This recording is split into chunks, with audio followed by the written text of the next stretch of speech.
All right. Good morning. Good morning. Good morning, chat. All right, let's do this. Boom. Oh, yeah, we here. We are here. Good morning, good evening, and good afternoon, wherever you may be in this place we call Earth. Ladies and gentlemen, I am Poppin' P1. It's good to have you guys here. Hope you guys are having a good Saturday morning, or an evening, or an afternoon, wherever you may be. We have a busy, busy day today. I have a busy weekend ahead of me. I have to go to a wedding today. Thankfully, I don't gotta go till later. But it's gonna be a busy day. I also gotta get. I have very good news. Very good news about the short film. The next short film, episode 6, is almost done. All I've got to do now is get a couple more visuals, and then I gotta color grade it, and then I gotta get the subtitles. But then after that, hey, it's done. After that, it's go time. It's after that, it's time for the world to see it.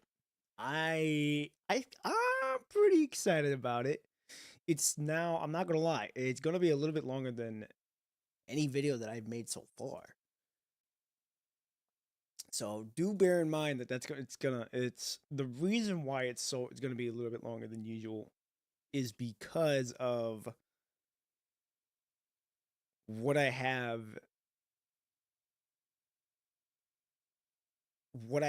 in there. But then everything else goes normally. So I'm excited for it. Now,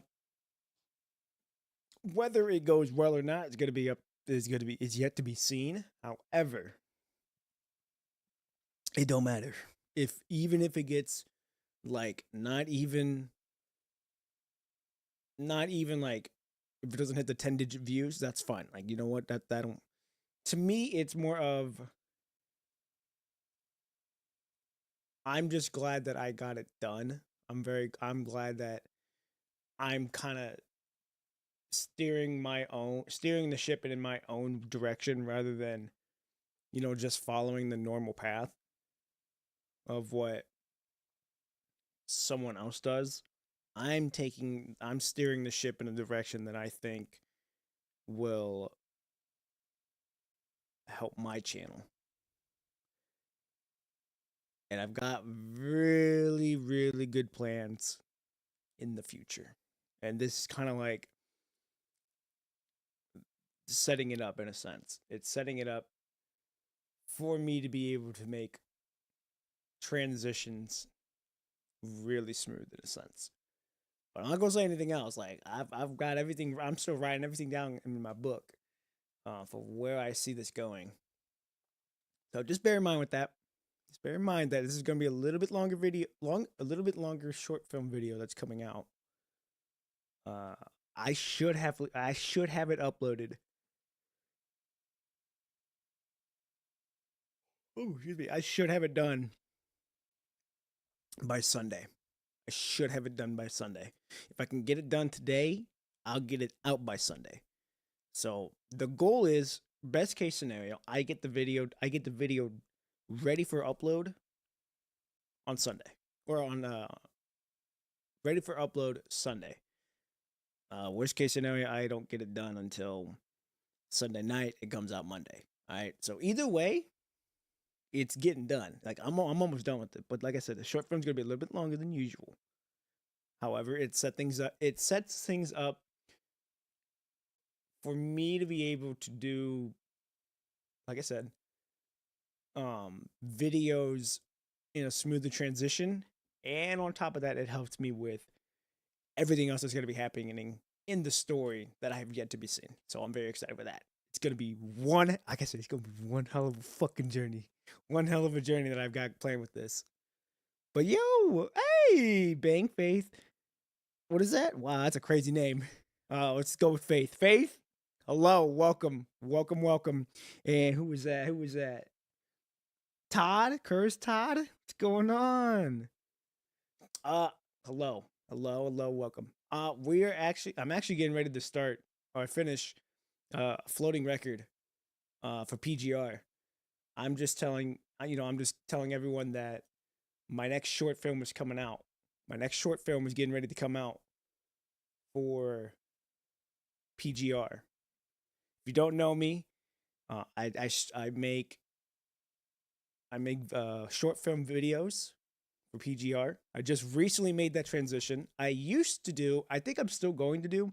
I used to do PGR discussions, but then there's a video, I think it's episode 5. It's either episode 5 or episode 4 of PGR discussion when I made a little hint saying that I was doing something else with the channel. And now I'm transitioning into that. And I'm talking to everyone saying like the next episode 6 of PGR discussion is getting ready to come out. I should have it done by either today. Best case scenario, I get it done today. Worst case scenario, I get it done Sunday night and it comes out Monday. So, you don't know me, I stream PGR. I stream exclusive PGR right now. I'm streaming on Kick and on YouTube. I just recently transitioned to YouTube. Now, very recently, multi-streaming to Kick. Just to test out the water, see what it's like. And let's see what else. Who else is here?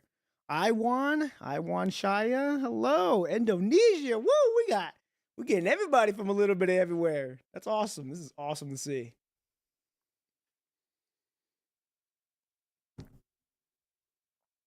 Yes, I am playing story. You feel bored about the story? Well, it depends. Where you at in the story? Depends on where you're at in the story. But I also know that this is a lot of people don't like to read the visual novels. Or read. I consider this a visual novel. I know a lot of people don't like really reading the story, which I get. I don't blame people. You know, shit. You play the games just to either get away, just to have fun with the game, see the gameplay, all that shit. So I don't blame you. Yeah, PGR. Yeah, I'd say it's like a visual novel or a comic. And yeah, but the gameplay is very nice. Gameplay is very nice. I'm not gonna lie, very nice, very pleasing to the eye. And right now, where I'm at in the story, it's very pleasing. And let's see, how long have I been playing it for? I've been playing PGR since launch, and I was on it. I was every day up until I want to say up until Luna's story when she first came out, and then took a break for a little bit. Then I was off and on, and then when I got my PC about a year ago, is when I decided to come back to playing my anime games. Then I was a little off and on because of work up until January. And then from January up till now, I've been playing consistently.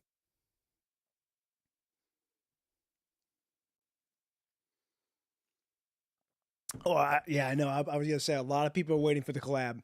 Now, I'm going to be honest. I don't know shit about the DMC collab. I know it's very popular. I know it's very popular with a lot of people, but I've never played the game. I've seen the characters just floating around, but I don't know shit about the game. All I know is that from the memes, Alpha is the daughter the daughter of the one guy, forgot his name, to the guy that doesn't do the dancing. All right, the guy that doesn't wear the red coat. So I'm gonna be honest, I don't know shit about DMC. However, am I excited for the collab? Hey, I'm glad we're gonna get some new faces. We getting some very more unique gameplay, and I'm gonna be on it. I'll be on it.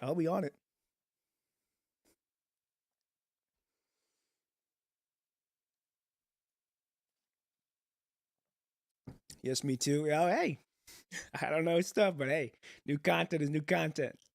New content is new content. All right, we're gonna get started on this. I should hopefully get through the floating reverie today. Should be able to get through it today. If we have enough time, we will start chapter 23, which is Alpha's main story. So I'm excited to see where that goes. Here we go. We are doing Han Ying. And I think we're getting ready for something big to happen in here. All right, here we go. It was a 4 or episode 9, question and answer. Tiny little seed. And I need to make sure everything is working on audio level wise. Oh yeah, we chilling. Oh no, we not. Oh no, we not. Hold up. I'm gonna have to skip this part real quick. Don't worry, we're gonna reread it again. We're gonna reread it. We're gonna reread it. I needed that to come back on. Why can't I not hear my audio? Oh, I don't have it plugged in. Haha. Yeah, see what I mean? I had that stuff turned off because I needed it for. I was getting videos. Oh my goodness, that is loud. Oh my goodness, that is loud. Hold up. My fault. I was way too loud. It's too loud for me, and I bet that was too loud for you. Sorry for that little jump scare. Alright, we're good. We're good now. We got a lot. We got a lot. There we go. Okay, now with that little hiccup out of the way, we can get started. Oh yeah, Robot Furry. Robot Furry. Oh yeah. Hey, I'm still very early in my 20s. I'm very early in my 20s. I'm still a young buck. Young buck trying to get my antlers. Alright, here we go. We're here again. We're just going around in circles. Spooner crushes the pebble he placed on the eaves himself 2 hours ago. The mountain trails here sure are more complicated than they seem. Your friend might be as lost as we are now on this mountain. But we haven't seen any traces of Yo-Yo for a while. Ah, over there, Han Ying. Following Spooner's finger, she sees it over the wooden passage just around the cliff is the silhouette of a hunched-over figure. A human? We haven't met a single human since we entered this mountain. And what appears exactly when we find ourselves lost. What are the odds, huh? What do you think? This could very well be a trap set by the cradle. But we've been going in circles on this mountain for a while without any lead. So are we just gonna give it a try even now if it's bait? You cannot get your hands on a tiger cub without entering the tiger's den. Ooh. Okay, not bad. Are you post Crimson Reach costume? I have not yet. I've been holding off for the moment. Just because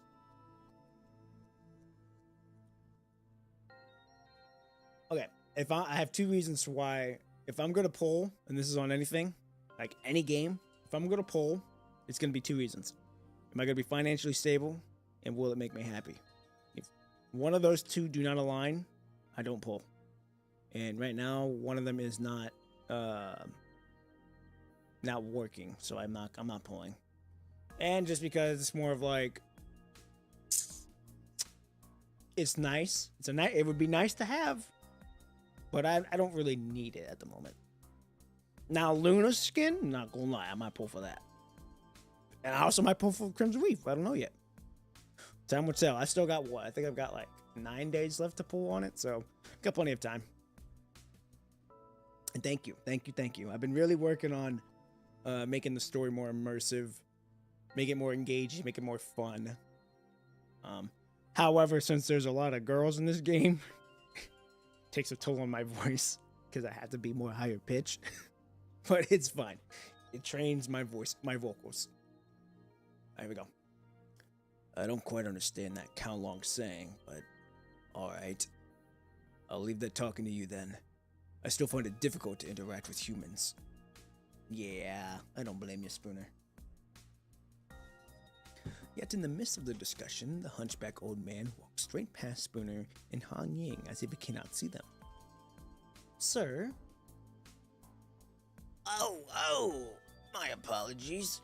My ears and eyes are failing me. I'm Miku. Nice to meet you too. Do you live on this mountain? You could say that. It's just a mountain with a tattered temple. Could you tell us what exactly happened here? Do you know anything about the cradle? And have you seen a little girl? You sure have a lot of questions. Take it easy on this old man.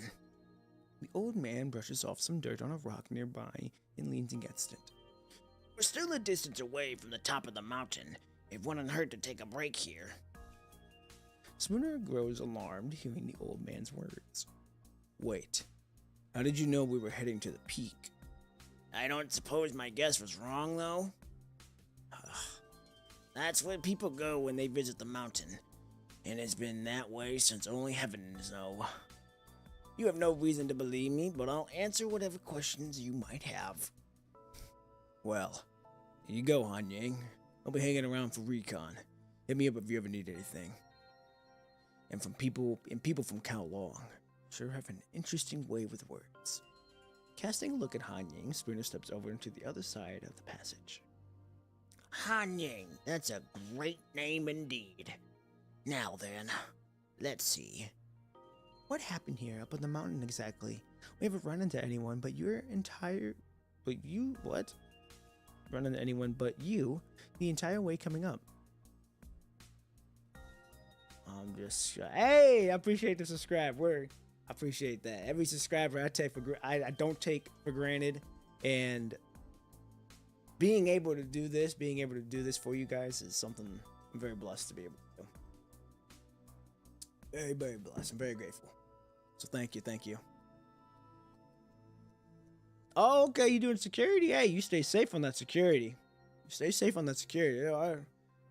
We live in some interesting times with some interesting people. So you be safe. You be safe working that. Well, let's just say some people showed up here uninvited. And I suppose that's the cradle? Correct. They came here a few decades ago and took over a mountain temple. The mountain temple had always been here, except they showed up, and then I suppose the mountain temple will still be here in a few years when they're gone.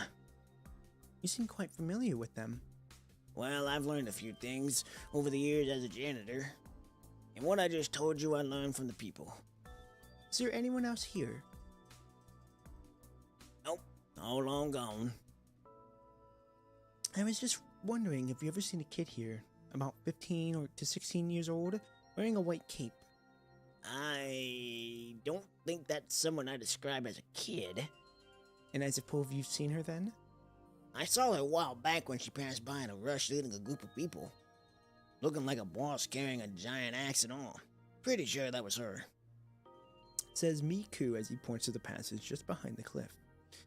And I'm sure that it was her because she was just like you.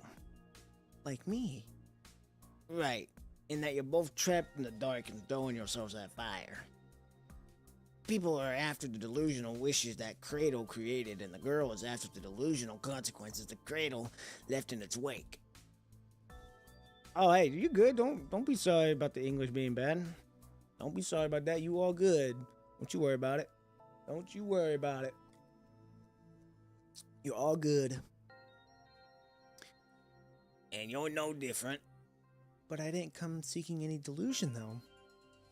Is she whom you really came looking for? Sticking his hand into the shade of the tree by a rock, Miku comes up with an apple. Have you any idea why this mountain is called Mount Hawaii? I think that's how you say it. I have no idea. The mountain didn't used to go by that name until a little over a millennium ago, when a poet named by the name of Householder Chong Wu passed away here. Legend has it she was just passing by when she decided that this was where she wanted to go and end her life. Oh my. And so the mountain was named after her. But a name is just a name. What matters is what lies beneath. Could you shed some light on that? There are things that even mankind struggle to wrap their heads around, and it'd be unreasonable to ask robots to do the same. Still, be it humans or mechanoids, we're all being emotional beings that belong to the world. So there will come a day when we understand things that we once struggled to understand. Strange how there isn't a single apple tree up here on this mountain, no? The man passes an apple in his hand to Han Yang. I'm sure it's tasty. Oh, of course it's tasty. It's fleshy, soft, it's sweet. But is this really an apple? Hey, Anakin, what's going on? Hey, I saw that. I saw your post. Don't worry about that. I responded to the post, but don't worry about it, man. I know you. I know. Just you watching. Just anyone watching the comment. Like, I'm super grateful that you guys are enjoying what I'm posting, and I'm just gonna continue to work. So I'm so grateful. Oh, yo, you headed to a chess tournament? We have a great time with the story as well. I'd love to watch more live, but yeah, oh, no, yeah, I know, I got you. Here's what I have. Hopefully, it's gonna take some time, but one day, I hope to be able to stream and be a content creator full time, to where when I do stream, like the time zones, I should be able to stream on a certain time to where it works for everybody. Hopefully, I know right now 6 to 9 is kind of like it works for me just because I work from 10 to 6:30, so that kind of, I know the time zone on the other side. That's like, I know 9 a.m. is kind of like the sweet spot, and then from 9 till after that is really good to stream. Right now I can't do that, but I hope one day when I'm able to take this full time, to stream that around anywhere from 9-10 and go for like 5-6 hours. That way, that's plenty of time for everyone in my time zone, plenty of time for people in the UK, in where else? In Tokyo, in Sydney, in the Philippines, and the Indonesian people. I think that's a really good time zone for anywhere in the world. So I'm hoping one day when I'm able to take this full time to be able to do it. But right now, though, it's just, I know that this is kind of like a good spot right now. Don't sweat it too much. When you're, oh yeah, for sure. Oh, I appreciate that. I really do. That's awesome. You go to a chess tournament. I played chess for a little bit. I still try to play every now and then, but I'm not good playing when I'm on the offense, but I like playing on the defense on chess. It's something that I really like, and that's something I really like on chess too. You really got to calculate your moves over 2 steps for every 1 step made. So that's awesome. You go to a chess tournament. Hope you have fun. Hope you stay safe on that chess tournament, and I hope you do good.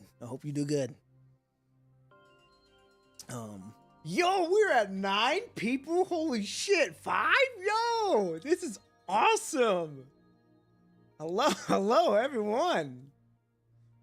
I welcome you all. Yo, this is dope. This is crazy. Bro. I usually never have this. Man, I'm so grateful. Hello, everyone. Welcome. I'm so grateful you're all here. This is, man, y'all got me smiling you got me smiling at 6:25 in the morning. Come on now. This is awesome. I'm almost there. Yeah, hey, much love, man. Everything I do is all love. Thank you.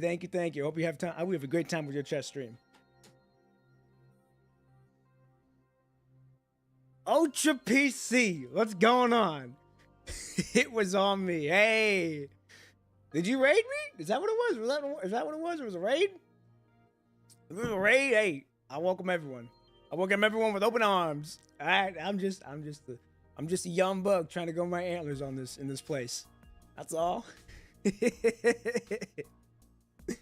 Oh man, I welcome everybody. You chilling. Hey, we all good. Let's get this show on the road. It could be, well, it is just, at the very least, looking every bit as real As an actual apple, and emanating a fresh fruity tang, the fruit shimmers with a tantalizing red. Whoa. Whoa, okay. But before she knows it, the apple, seemingly defied all common sense, has grown into an enormous maple tree, before it wilts and shrinks into a tiny little seed, all in a blink of an eye, and lies quietly in her hand. Han Ying is Han Ying. Something... What? Han Ying is Han Ying, that is true. That is true. Wait, I don't... This is impossible. Is this some sort of illusion? Birth and death. Everything there is in this world experiences the cycle. But it doesn't happen at this speed in the real world, which means this is all a dream. With Han Ying's eyes upon him, the man, without saying a word, looks back at her with a gentle smile. Ooh, what is that? Contralia? Contralia Yaz? Dude, Han Ying. Han Ying's a gentle soul. Han Ying is a gentle soul. I am not gonna lie, she is a gentle soul. Surprise dog! Hey, we getting the whole crew. We getting the whole crew. Welcome everybody. Everyone wanted to say something. I appreciate everyone coming. I appreciate everyone being here. I'm so grateful. Han Ying, please suffocate me. Hey!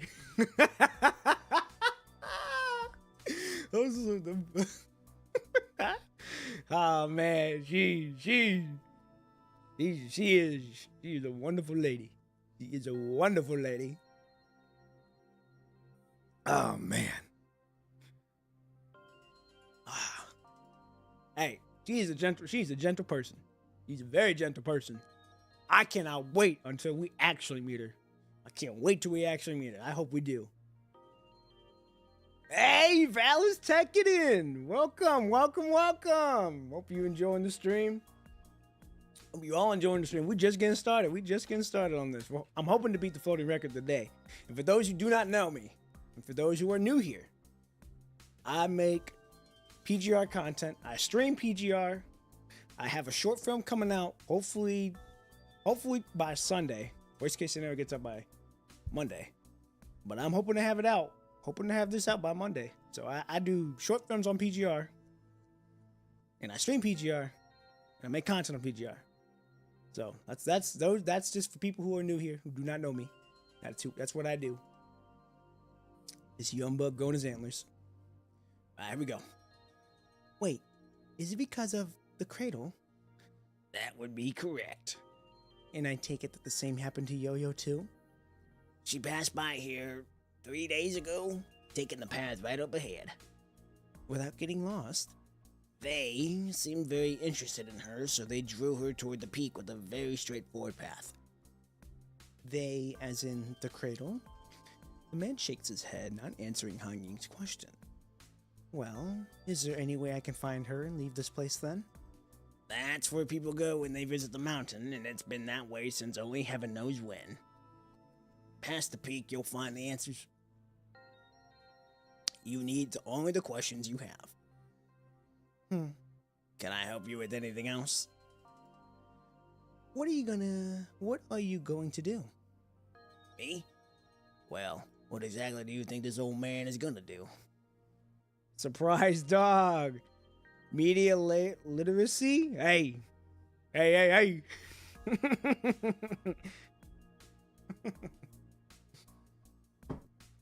here we go. But Bianca number one. Hey, all of them, except for the lollies, all of them have their own unique assets. Alright, all of them do. Well, we came across nothing but modified mechanoids the entire way, and we didn't see a single human being until we met you. And granted that this was all a dream, why are you telling me all this though? Can I really trust you? That's for you to decide. Truth is, but in the eye of the beholder, for a rose by any other name will just smell it as sweet. The man reaches for the seed in Han Ying's hand and takes it. Let me keep this seed for you for now. We'll cross path again. And here they are. Huh.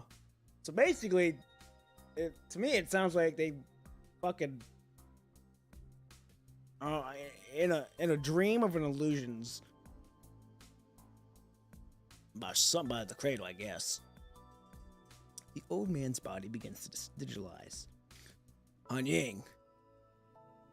Oh, whoa. Having been keeping an eye on the scene the entire time, Spooner wastes no time to rush to Han Ying. Except when he gets there, the man who's been sitting on the rock is nowhere to be seen. I'm fine, Spooner. Totally knew you were up against. What? Oh, totally knew we were up against something. This place isn't real, and what the man said is true. If what the man said is true. I like her dubbing. Dude, I'm not gonna lie, the dubbing in PGR is really nice. It's really nice. We got people that we've got voices that I've never heard, voice actors and actresses that I've never heard, which I like. I like them. Like, I like their voicing, and I've been keeping up with. I'm not a caveman, all right. I am off social media, but I am not a caveman, to an extent. I've been keeping up with the Wuthering Waves, Hua, and their voice actors. They got some heavy hitters in that. I'm not gonna lie, they got some heavy hitters in there. Yeah, I can't wait. I can't wait to see what they're doing with that. There we go. What do you mean? The man showed me that what happens here can go beyond our understanding of how things work in the real world.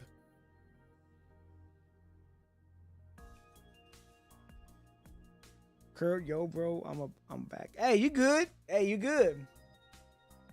Holy shit, we're at 11. We're at 11 concurrent viewers. Holy shit, this is absolutely crazy. Thank you all. And that we might have walked right into this trap that the cradle set up from the get-go without knowing it. And I gather that means that we're in some sort of virtual world. I know how crazy that sounds, but I think that's what's happening. There's no way to prove one way or the other, though. I mean, if this entire thing has been a trap from the get-go, then this is probably a place where reality and virtuality blend into one another, like in a dream. Does that count as a dream, though? Because theoretically speaking, mechanoids don't dream. Our neural circuit that runs on minimal power is the closest thing we have to what a human would call a dream. Have you never had a dream? Never. I've been in one myself until Sage woke me up from it. And all those days that Yo-Yo and I spent together on the Nighter seems like a dream for me from yesterday. Mechanoids and dreaming. Now that's unheard of. Everything seemed real in that dream I was in, and I probably knew that it was just a dream somewhere deep down. Still, I wasn't able to wake myself from it. Well, I guess it's more like I didn't want to wake up from it. Had you seen the Sage before then? Or any of her work? I play Wuhua, but my phone is so like. I would say Wuhua takes a lot on the phone. It takes a toll on the phone. It takes a lot. It takes a lot. Never. The only thing I've heard about her was that she was able to enlighten mechanoids and give us what they call a heart. Which means you awoke solely by living with that little girl, without having ever met Sage? Huh. Mankind's records say that dreams show one's consciousness very vividly. It's only when a machine has awakened that it becomes aware of the self, and with that realization comes consciousness.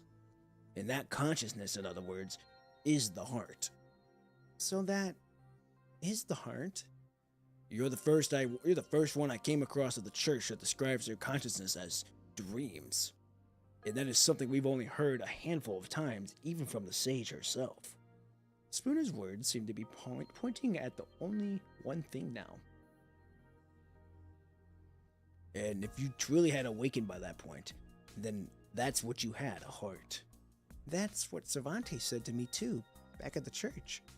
Except, I have no idea how to prove that, and Arcani had no way to prove that this part... What? I had no way to prove this part that they call the heart. I'm not gonna lie, sometimes the reading gets me off guard. Either that or I read too fast, one of the two. Or maybe that's not something that needs to be proven to begin with. Spooner shakes his head in confusion. I haven't had quite wrapped my head around all of these just yet. But, do you trust the man? For what it's worth, he might have just been something that the Cradle tried to bait us with. Which is true. I don't think he's a foobalist, given his peaceful and insightful tone, and there was something he intentionally left unspoken throughout the entire conversation, all while we both know perfectly well that he was withholding something. Strange indeed. The Cradle could have just turned this place into a maze and never let us leave, had they really wanted us to suffer. Except the man said truth is but in the eye of the beholder. And that, to me, sounded like we could make our way out of here with whatever path we think would be able to get us out of here. And that's all we need to do? To get out of here? I mean, that sounds almost too easy for me. If we really are in a dream, then I guess it won't hurt to try to get a little more imaginative. Where is the path we just on? This way, along the cliff and to the left. Taking a step forward, Han Ying sets foot again on the same passage she's been through only one way too many times. We've been through that path countless times already. Let's just give it one more try. Yeah, you tell him, Han Ying. Here we go, episode 10, The Weaver.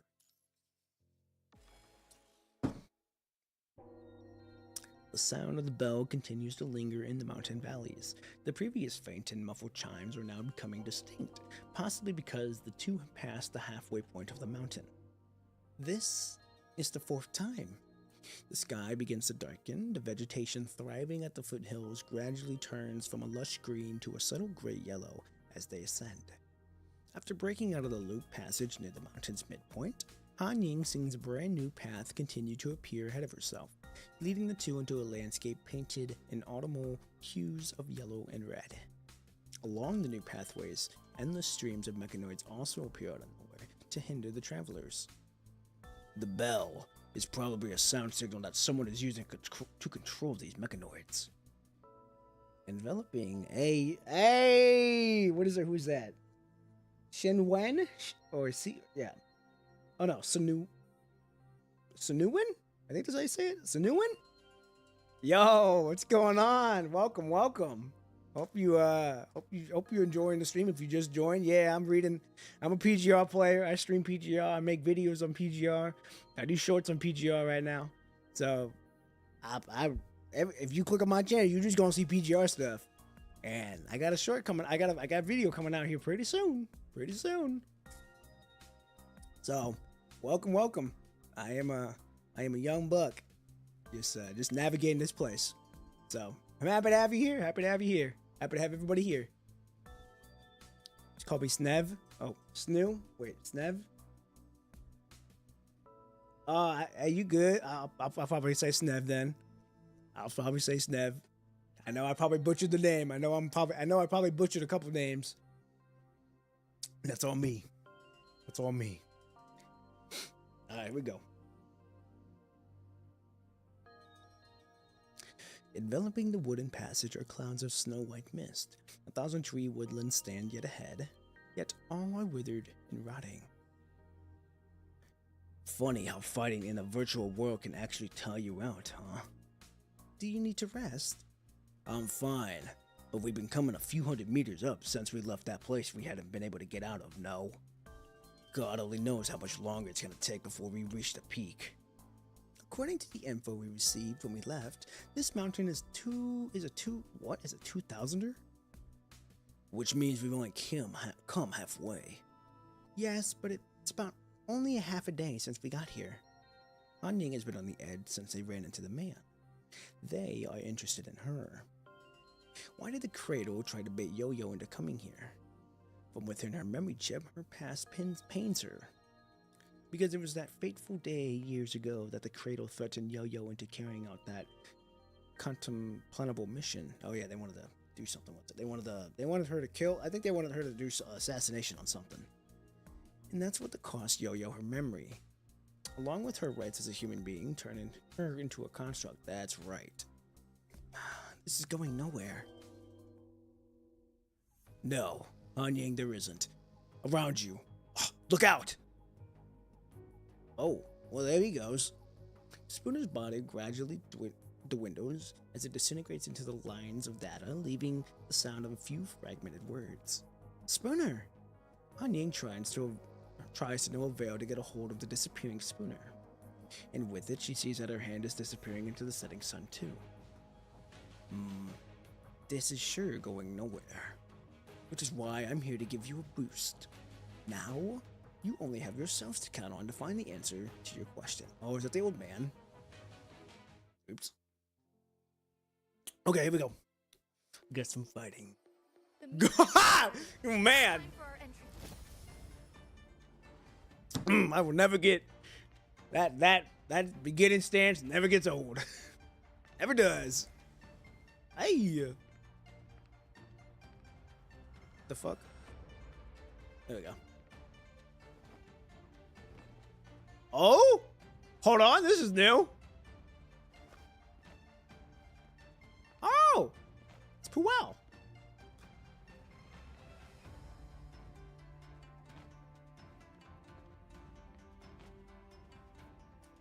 Still not have voice, dude. They need to add voice in the story. I wish they would. It would be so nice if they did. Even if it was just Japanese, it would still be so nice. Doesn't have to be English. Where are we going?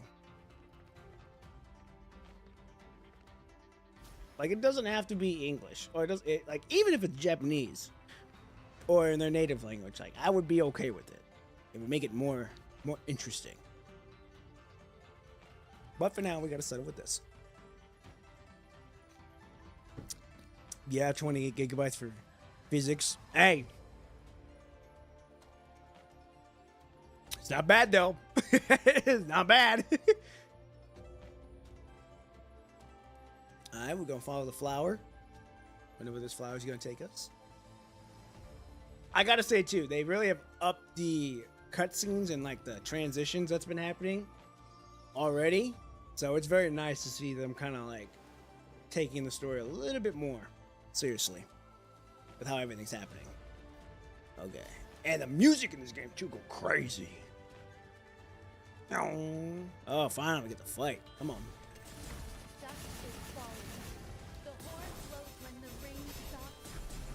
Hey! Oh! There we go. Come on.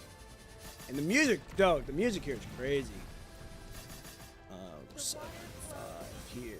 The dance ends. The crane sings. Boom! Get out of here. Oh! Thought I killed them all. The horn blows winter. How are you not dead? Dusk is falling. There we go. The horn blows winter.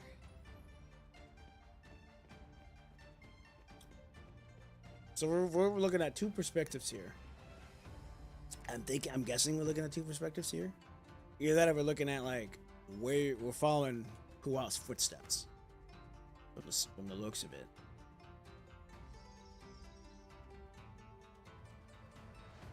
Yeah, this is new. I like the transitions they're doing here with it. Full VA story, kind of rare in games though. Only games I found full VA to First 99 have been wild with the voice actors. I've never played that game. I've never played it.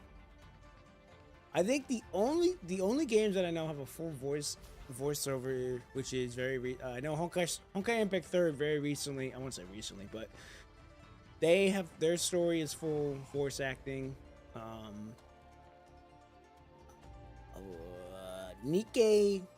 I know Nikkei's events that happen have full voiceover. I do believe there's one more that I'm missing here that has a full voiceover. I don't remember one. I don't remember which one. There's one more that I know. I just can't get the name of it. But Nikkei's game is very very nice. Alright, it's very nice. Honkai Impact 3rd, it's very nice. Even though I don't know, I wouldn't consider the game dead, but I would say that it's not as popular as, you know, Honkai Impact or Honkai Star Rail. The ring stops. Ay, ay. I need to steady Gotta my move, we gotta move. Ah! There we go. Clouds divide. When the rain stops, wind will Get blow outta through here. the forest. Dude, that transition was clean, actually. Oh, this is a cool scene. Moon under the. She moving under the full moon. Verse 1999 has a wild voice actor. They got accents from each characters. Oh, do they really? That's actually really nice. That is actually really nice.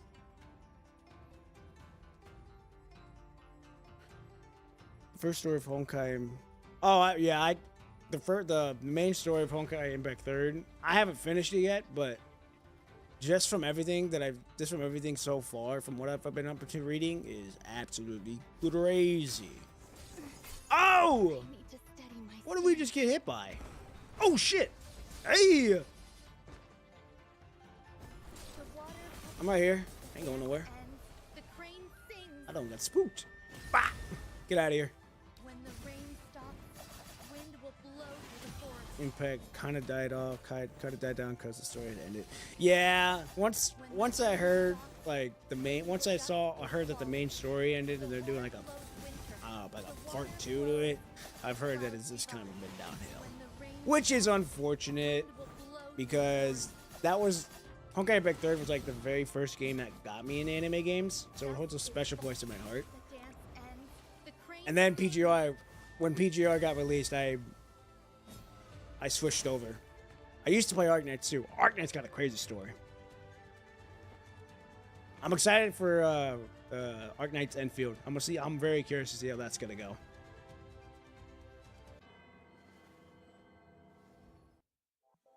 Nice. Done with that one. Alright, here we go. Oh, we got boss fight. Who we got? Oh, we are using Puao. I don't have Puao, sadly. I've tried, and I'm getting everything but her when I try to pull for her. But what party if you play Norman? What?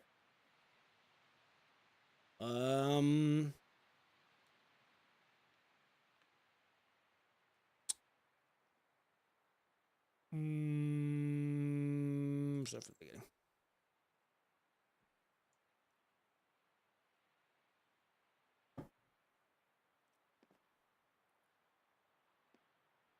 It was quite a journey. Yeah, I was debating. I'm like, I was like, let's start from the beginning. Let's get started. Let's see what this is gonna be about. See what I mean? Like the camera angles on here are really nice. Really up. Oh.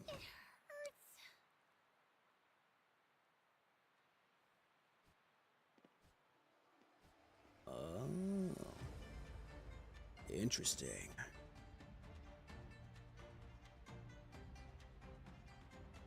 There we go.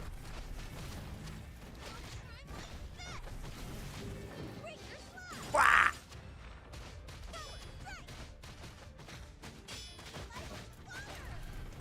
I may not have it, but I know her moveset. Oh! I lost my direction as path of wanderers. My heart lingers in twisty mountains. Bop! Oh, and the group top too. Ah!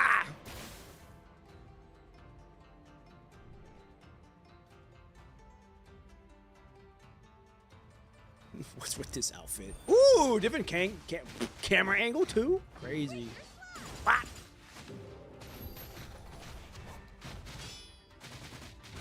Hey! Alright, moving on.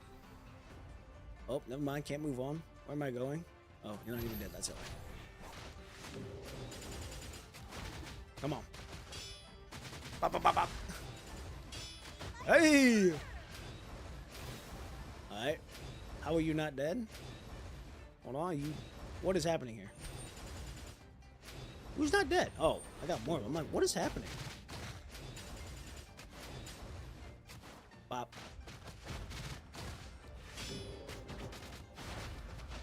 There we go. More of them right here. I see you. I see you. Hey! Oh, I didn't know she breakdanced like that. Hey!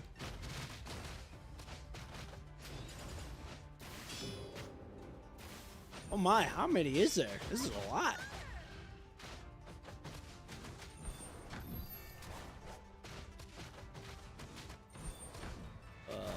Pause, L.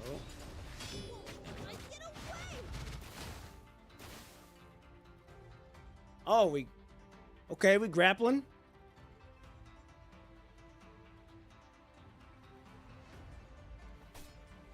Sneak attack. Hey!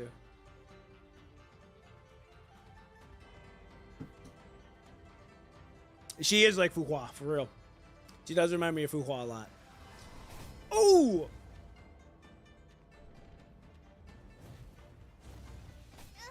What is happening? We running? Yeah, we are running. Gotta run, gotta go. Move! Oh, I can't even dodge. I just gotta try not to get. Oh my god! Okay. We running, we running, we running, we running, we running, we running. We gotta go! Ah! Bruh. Bruh! Move! Oh my goodness. There we go. Whoa.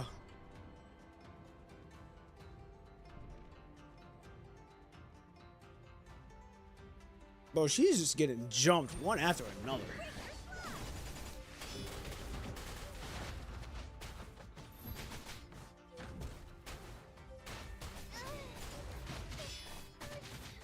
Bop.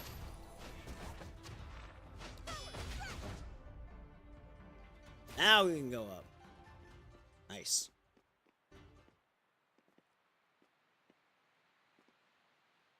Just to get just to get bopped. Yeah, see if they added voice acting right here, this would make it a lot more immersive. What is she looking at? What is that? Is that just like a giant stone? Oh.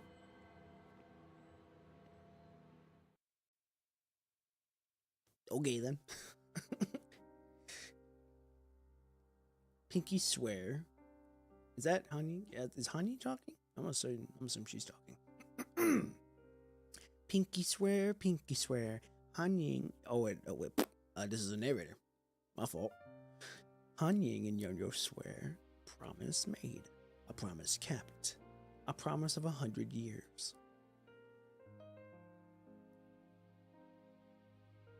When Han Ying opens her eyes once more, she is no longer on the deck of the Niter, nor is she standing on the passage she was on. She is now standing on an unfamiliar cliff. This is a different dream. The sight of the Niter cannot be more familiar, but she knows that it is yet another dream. Because of the end of a long avenue, she did not reach out to hold Yo-Yo's hand. Yo-Yo should have turned around and smiled at Han Ying, at her sister. But Han Ying never saw her face. Fear, guilt, worry, or sorrow, Han Ying is unsure what exactly is holding her back. Yo-Yo. Hey. Following a wave of distorted data signals, Spooner appears next to Han Ying. His eyes look much more solemn than before and remains transfixed on the path ahead. That was yet another dream, right? Yes. Han Yang, I think the person I am looking for might be on this mountain too. You mean the friend you spoke of? Yes. In the dream just now, I saw his silhouette. I saw the violent, stormy night we made our escape from the fighting ring, and I saw his name. Useless? Useless, okay. Only his name? Did you see him? We might have already met him earlier. Spooner shakes his head, still wearing a stern expression, as falls into deep thought. No. I only remember his name. I didn't see him. Useless is a name given by the humans from the fighting arena. A name just like Spooner. He was the one who rescued us from the endless bloodshed. He let us through the gates and saved every Mechanoid from that ring. We couldn't see each other's faces clearly that day because of the pouring rain. We only had time to quickly learn each other's name before we scattered to avoid being captured by our pursuers. Just now, it was as if I had returned to that night.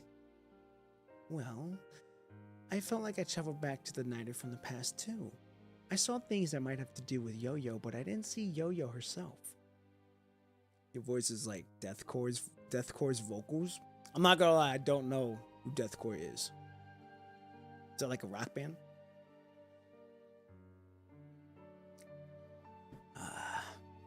Choose self-destruction due to a logic error in the neural circuit. Mechanoids who opt for death regrettably are beyond rescue. Han Ying recalls what Cervantes said to her about mechanoids that died from self-destruction. All the mechanoids that choose to self-destruct had ended up in a reclusive loop of self-contradiction. If dreams like these are sufficient to blur the fine lines between reality and illusions for mechanoids, that was only a dream though, so it can't be real even if it did happen in the past. And this virtual reality we're in right now is something like a dream too. Han Ying frantically shakes Spooner's body, trying to help him snap out of his endless thinking that seems to be a black hole that's sucking him in. This is weird indeed. I've never dreamed before, but there must be a reason. You told me that your friend ended up in Kowloon, right? Yes, but that's just what I heard from some of the mechanoids. My sixth sense tells me that he is here, though. Han Ying pauses for a moment, but swallows what she is about to say. Judging from all the mechanoids they met on the way here, if Spooner's friend did enter this mountain, his chance of survival is slim. And up until this point, Han Ying has yet to lay her eyes on another humanoid hybrid mechanoid like Spooner. I'm sure we'll find Usulus if he's on this mountain. Ho ho, how are you two faring? An old weathered voice enters the ears. I assume that both of you have found the answers you were looking for. Who exactly are you? Marvelous question indeed, but I am sure you know the answer to that already.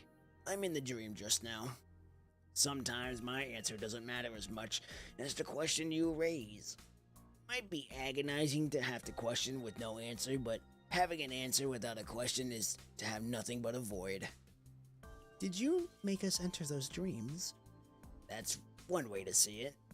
Which means that you can control this entire virtual space. No, I have yet to gain that kind of authority. The Cradle doesn't let anyone but themselves possess the kind of power. After all, they are a group of children unwilling to submit to their fate into the hands of others. Who in the world are you? You have the power to make us dream, but your methods differ significantly from the Cradle's. Surely I have told you before that I am just a frail old man. Then, are you the Cradle? Of course not, but whether to believe, that is your choice. Evidently, the old man is still hiding something from them. There is probably no use in attempting to probe this issue further. Have you seen a mechanoid called Usulus? Wait, I thought you were looking for a yo-yo. Usulus is someone my friend is looking for. Usulus. Such an exotic name, just like Spooner. Have you seen him? Unfortunately, I do not know of an Usulus. Upon hearing the answer, Spooner looks somewhat disheartened. But so long as you have that wish in your heart, it'll be realized in this mountain. After all, this is the place where those who have lost their hope shall be granted hope, in that creed they bestowed upon this mountain.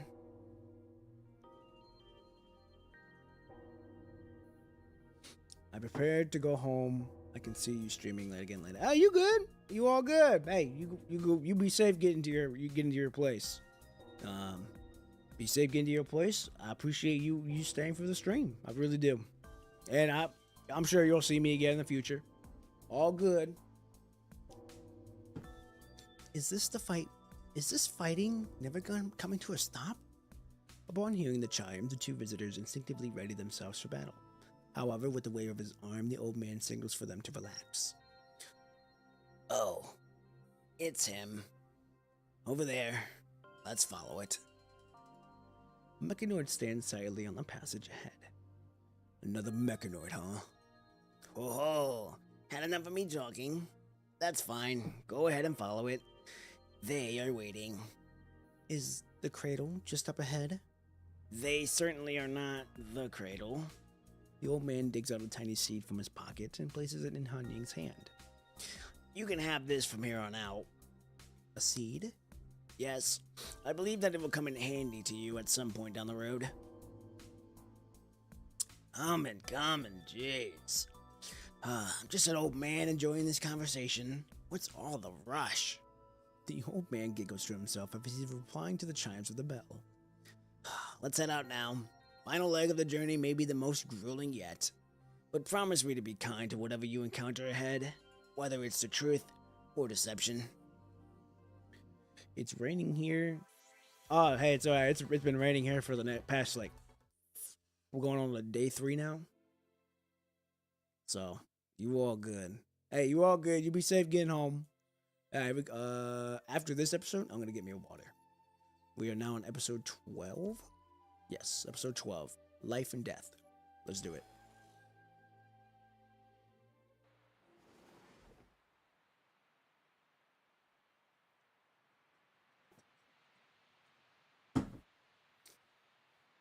All right.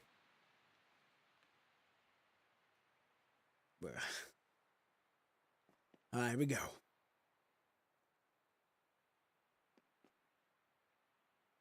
Just follow him. That's a new character.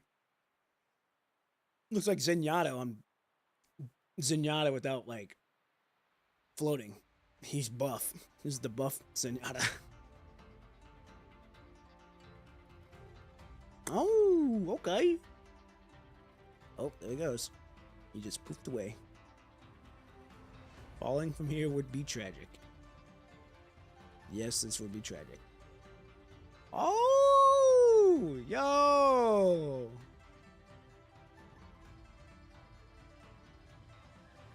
This is crazy, bro. Up there. There she goes, just twirling around. How many lives in autumn songs and night blows, leaves to the porch beam until our sideburns and brows. Alright, we made it back in one piece.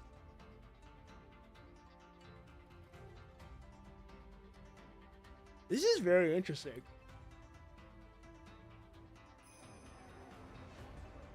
Tacadelic. Whoa, Tacadelic. Why is that name being brought up now?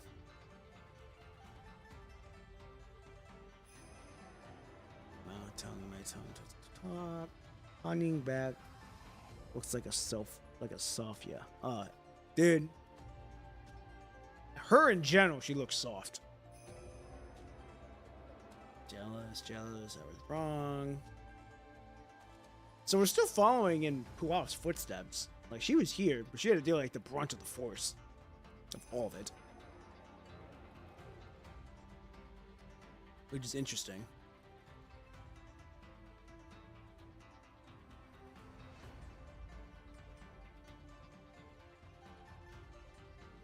Damn, dude walking it down like that. Oh, okay, now we're fighting. The water flows, the clouds divide.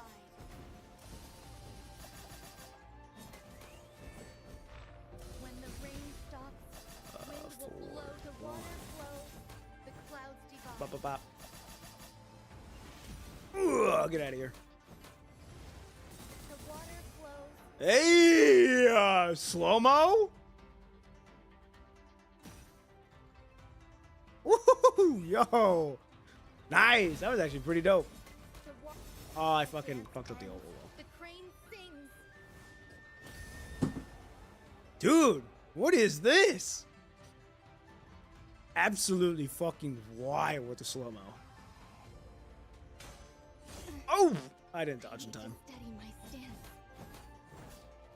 The water flows, the clouds divide.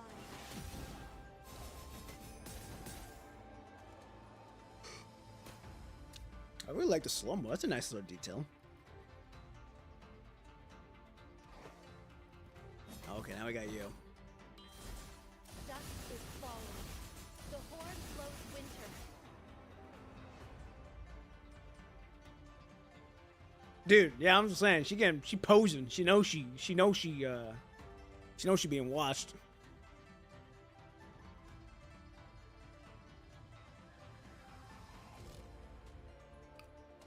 Very interesting. We go up now?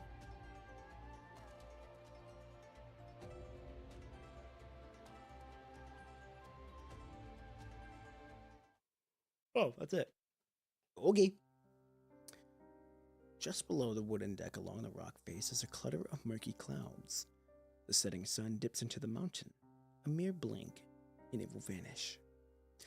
For ones who seek the mountain, their gaze is filled with nothing but winding path, the steppe adorned with moss and unconquered ridge. You could see Kalong from here in the past, but the city would disappear from view past this point. The mechanoids stationed on the deck scatter as the old man finishes his sentence. A path to the edge of the deck is cleared for Han Ying and the old man. Yet we cannot see anything but somber clouds now. Still deeply troubled by the unbearable truth, Han Ying is not in the mood to appreciate the scenery pointed out by the old man. If all the mechanoids in this mountain are humans, does that mean... That is not exactly true. These mechanoids are merely reflections in his dream of the real mechanoids of the world. In this reflection, the cradle inserts the extracted memory data of the humans into the mechanoids in order to control the mechanoids that are in real life. Which means... Oh...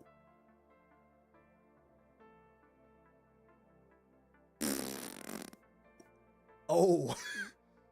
Oh shit. I've been killing humans since we've entered this mountain? Do you find that difficult to accept? I don't know. I really don't know. Han Ying's voice troubles slightly as her body does. Inside of the body, these mechanoids are living human beings. I just don't... Perhaps all of us are just cold, lifeless machines in human skin that commit to human sins. That's fucking wild. Hey, you good? You be safe in this rain. You be safe in the rain now. You all good. You be safe. And hey, I appreciate you for coming to watch. I appreciate you for coming to watch. So you all good. You all good. You take care of yourself. I'm sure I'll see you around. No, that is not the same. Han Ying stares at her hands, unable to stop the trembling. A tool to kill. No, it shouldn't have been like this. She only ever wanted to find Yo-Yo, to find the meaning of the heart in the soul to fulfill her promise, and nothing more. Perhaps the self-sacrifice that she so firmly believed in was but an excuse to justify her actions and nothing more than a convert for her selfishness. What on earth have I done? I guess it's safe to say that anything you encounter here are not humans that are alive. Can a human be alive without a physical body, with only its memories and data? Like a caring parent, the old man gently strokes the metal arm of the blubber machine sitting beside him. The cradle duplicated human memories and data to project onto this dream. At that point, they had already given up all hope and died. They chose death willingly.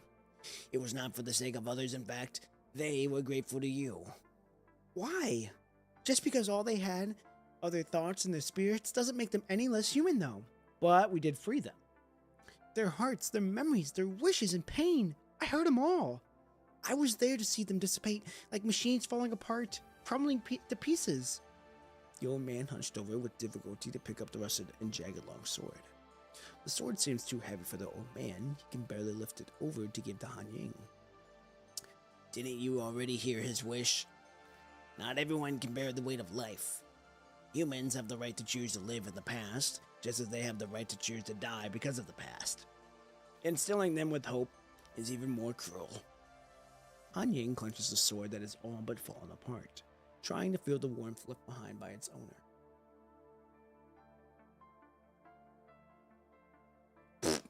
I just got a message by a bot on Kick. That's fucking wild. Han Ying clenches the sword, but all has fallen apart, trying to feel the warmth left by its owner. If they can live a life full of hope, why would they choose to die? Because hope is a burden too heavy for them. Han Ying cannot wrap her head around the idea. It is simply impossible for a mechanoid to understand such logic. A mechanoid has no reason to object, an acceptable result produced by an algorithm that works for the correct inputs. If they can live on even just a slither of hope, why would they throw their lives away? Don't blame yourself. There is so much between life and death that even humans cannot understand. There are things that you need to attend to that are more crucial than this, aren't there? You can always come back to thinking about these on a different day. You and your friend are still looking for someone, right? Han Ying nods in silence. She needs some time to process the truth. The girl and Kalong crew who followed her into the mountain are in the grand hall on the mountaintop, and they are still alive. The mountaintop? You have my best wishes, dear child. But please put an end to this dream, even if you cannot save her. As the old man turns around without another word, he faces away at the bewildering, blood-soaked sea of clouds stained by the sunset. If this dream continues, the streets of Kowloon will soon be flooded with mechanoids like these. These mechanoids with their weapons will know what to do, even if the cradle doesn't. And when that happens, the fate that commands life and death will no longer be in the hands of the people. Which means I have to kill the mechanoids and the humans to prevent this calamity from befalling Kowloon? Yes. Isn't there another way out? A way to save souls and data of these Kowloon civilians while thwarting the Cradle's scheme? What do you think? If there was a way to save everyone, then Yo-Yo could have kept her memories and returned to Kowloon, and Han Ying herself would have not died that night after the Cradle gained control of her. When you cannot have the cake and eat it, you must make your choice. From a mechanoid, though, this should be a no-brainer. Sacrificing the few in order to save the many is the only correct option. She knows that the decision should be an easy one, but that doesn't make it any less painful. No, there isn't. You see, we may have control over certain things, but there are things when we simply don't have a choice. It is time to wake up from this dream. Before you go, keep in mind that there is a gate between reality and this dream. The monk you met earlier is the guardian of that gate. Is he a human too? In a sense, yes, but he was given the duty to guard the gate. You must pass through the gate to see the reality, in order to see Fu Xuan. The bells seem to be ringing right inside her ear, and its sounds are becoming increasingly solemn and distinct. The bodies of the mechanoid that have gathered on the deck slowly dissipate and finally disappear altogether. It is time, eh? Fu Xuan? Yes. It is a very special mechanoid that has a heart just like you. But unlike you, it believes that it has been living in a dream when it's actually been living in reality all along. That's the polar opposite of what people living here think. It was robbed of the right to dream because mechanoids cannot dream. But aren't we in a dream right now? That's why it can only live in reality, even though reality might be a bit too cruel for it. Resonating through the mountains, the bell chimes grow louder, almost to the point of ear-shattering. Could you promise me one last thing before you go? Although what I ask of you may be just as cruel. The old man pauses for a moment as if to let Han Ying prepare herself. But there's no need for the old man to lay it out for her because Han Ying already knows in her heart what she has to do. Fu Xuan, 'tis the name of the mechanoid with the heart she will likely have to kill. Just as she had wakened from a dream after having died once, those who are suffering in the cruel reality have the right to be in ageless sleep inside a dream. Your eyes already behold my question. But do you have the answer in your heart? Does she really have the answer? No, I don't know. I don't have the power over someone else's life and death because it's a decision his own heart needs to make. Well, you already have the answer in your heart then. All that you were looking for can be found here. Wait! The elderly figure slowly fades away and vanishes. The deck is once again empty, save for Han Ying and Spooner in the distance. along with the chimes of the bell rings in their ears. They're all gone. The sinking sun casts its last ray on Hanyang. Her shadow stretches across the lonesome deck, silently enduring the somber tolls. The rays of dusk stain like the blood, and the very crimson liquid that once soaked her hands. The vital fluid from Lady Q that dyed her hands maroon many moons ago. Befitting the same brilliant color are the laughter, the screams, and the birth and death that took place that night. Han Yang. Yes. It's almost impossible to imagine what the Cradle has done on this mountain. Murdering humans, extracting their memories and data to create digitalized husk before implanting them into mechanoids. This is a living hell. Do you consider those humans dead? They are dead from a physiological perspective. But the mechanoids we just met now... No. I mean the Kowloon civilians. The way they behave and speak, their memories. They clearly are living human beings. Spooner shakes his head. I'm not sure how to word it, but I think the truth is much more complicated than that. The truth might be cruel, but I think we need to accept it and be merciful about it. Not every story has a happy ending, and we have no choice but to accept that at a time like this. And that reminds me of Usulus. God only knows if he's holding up. Spooner becomes choked up and leaves the sentence unfinished. Han Yang, however, knows that the reality is probably far worse than what Spooner might expect. All that you came looking for can be found here. She is looking for Yo-Yo, and according to the old man, Yo-Yo is safe at the peak. But they still haven't seen this Usulus that Spooner is looking for, and if they are to see Usulus here, then the fate most likely is already sealed. I have a feeling that Usulus is this character we're gonna have to fight. Spooner, I'm sorry. I will never be able to forgive myself. Yeah, I have a feeling that the person Spooner's looking for is the person we're gonna have to kill. That's tough. Huh? Why do you say that? But what I ask of you may just be just as cruel. I think I'm just saying it out of regret, a sense of guilt, or it might be because I did something terribly wrong. Can I really do this? I do not want to be in this beautiful yet hollow dream any longer, but I have to face an even more painful truth to leave. All of this really worth it?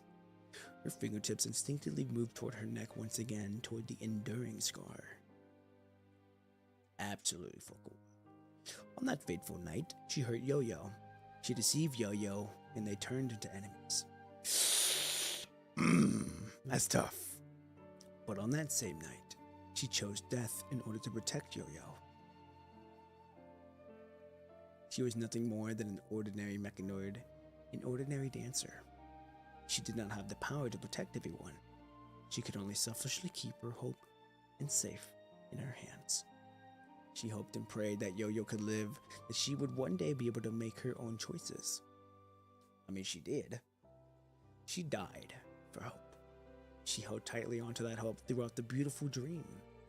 That was how she was able to continue living in that dream until the day she awoke. I will never deny the things I have done. Perhaps dreams were never as delightful and sweet as they were portrayed in ballads and lullabies. If I have to live with this gruesome reality, then I'm prepared to pay an equal price. But what may come after, whether it is a human or a mechanoid, alive or dead, I am ready to face it. Leaving the last rays of the sun and the sea of clouds behind, Han Ying steps onto the final stretch of the narrow, rocky path. I mean, at least she's determined now. I'll give credit that. Well, we're almost done. We are almost done, ladies and gentlemen, but I gotta get me a water if we're gonna do this. So that way, I am good to go. Okay. Be right back.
All right, we are back. Ugh. All right, we are almost done with this chapter. And after that, I don't know what's gonna happen. I don't know what we want to plan to do after that. We might just, we might wait for chapter 23 to be done. We might start chapter 23 on Tuesday. I don't know yet. We're gonna see. We are most definitely gonna see. There we go. Make it louder. Let's do it. The blaring tolls of the bell shakes the mountain at its core, threatening the shadow the slopes at any moment, sending boulders tumbling down. No longer the melodious chimes that they were at the beginning, the rhythmic blares now carry them with wrath and madness. Han Ying is on a narrow, perilous trail carved between two rock walls, only which amplify the deathly knells. Even the layer of thin ice growing on the slabs is in danger of being blasted off. Over the ear-shattering noise, Han Ying and Spooner have no choice but to communicate through wireless signals unique to mechanoids. The tolls are getting louder and more frequent, meaning we should be drawing nearer to the location of the old man mentioned.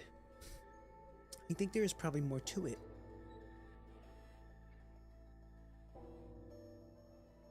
The old man said that we first come across a gatekeeper. This before seeing the mechanoid by the name of Fu Xuan. We still haven't figured out how this virtual space works, though. The trail makes a hairpin turn when the last flake of frost hanging off a piece of autumn leaf flutters into Han Ying's shoulder. The blaring tolls come to an abrupt stop. Han Ying stops on her tracks. Right in front of them is the gate. Beams of sunlight burn through the gloomy clouds into the summit. Showering in the flaming glow of dusk at the top of the stairway is the gatekeeper, standing silently from the gate. It is no doubt a mechanoid, reflecting the sun's radiance as a little evening frost clinging onto the mechanoid's exposed metal parts. The entity is acting as if it's been here since the beginning of time. Han Ying gestures for Spooner to halt. Travelers. The gatekeeper speaks without moving an inch.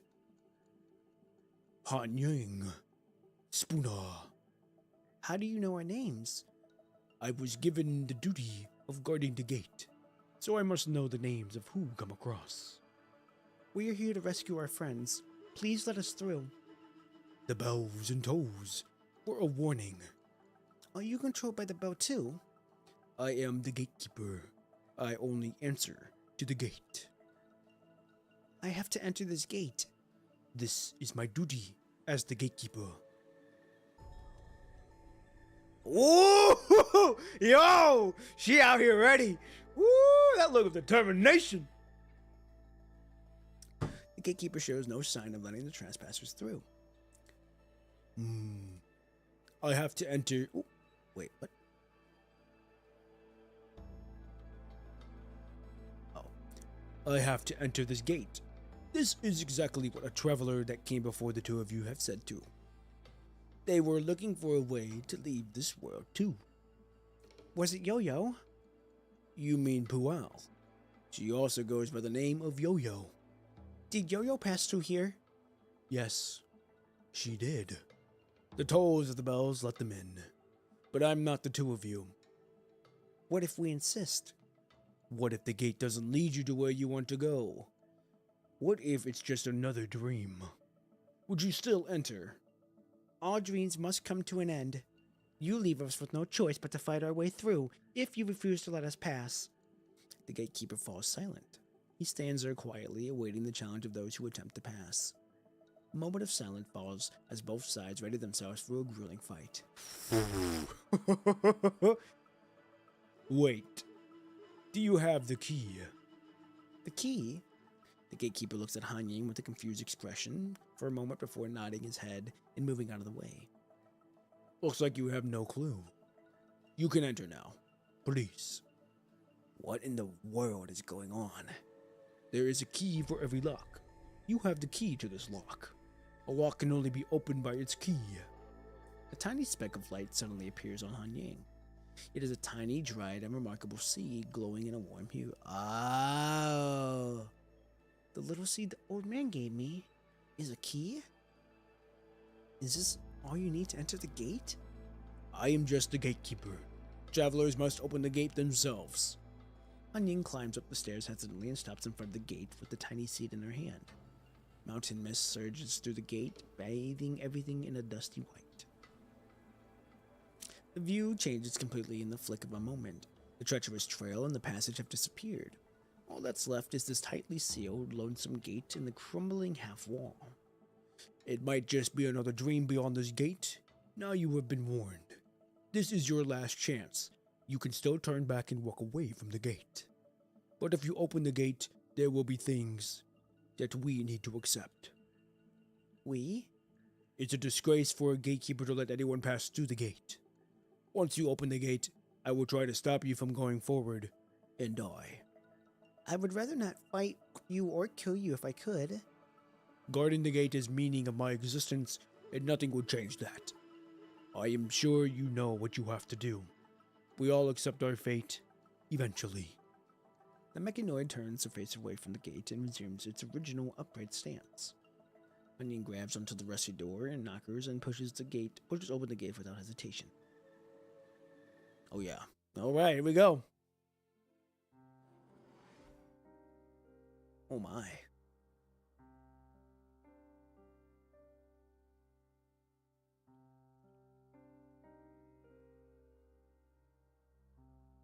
Let's do it.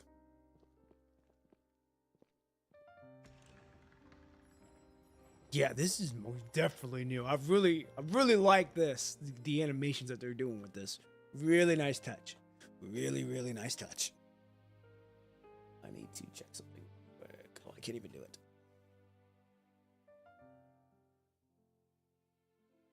Hold on now.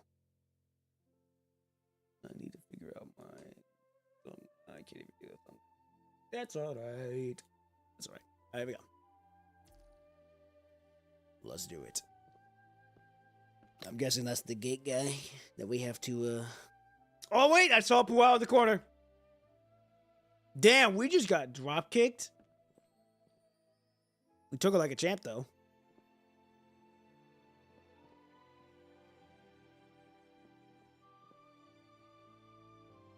You gonna say something because he's right there? Ah, we found her. Yup.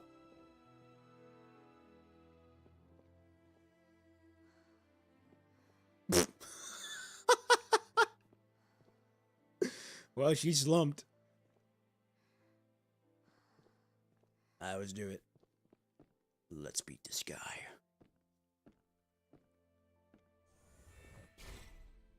Oh, yeah. Oh, the music, too. Music ramping up now. Let's do it. Dusk is falling. I need to steady my stance. Dusk is falling. The horn blows winter.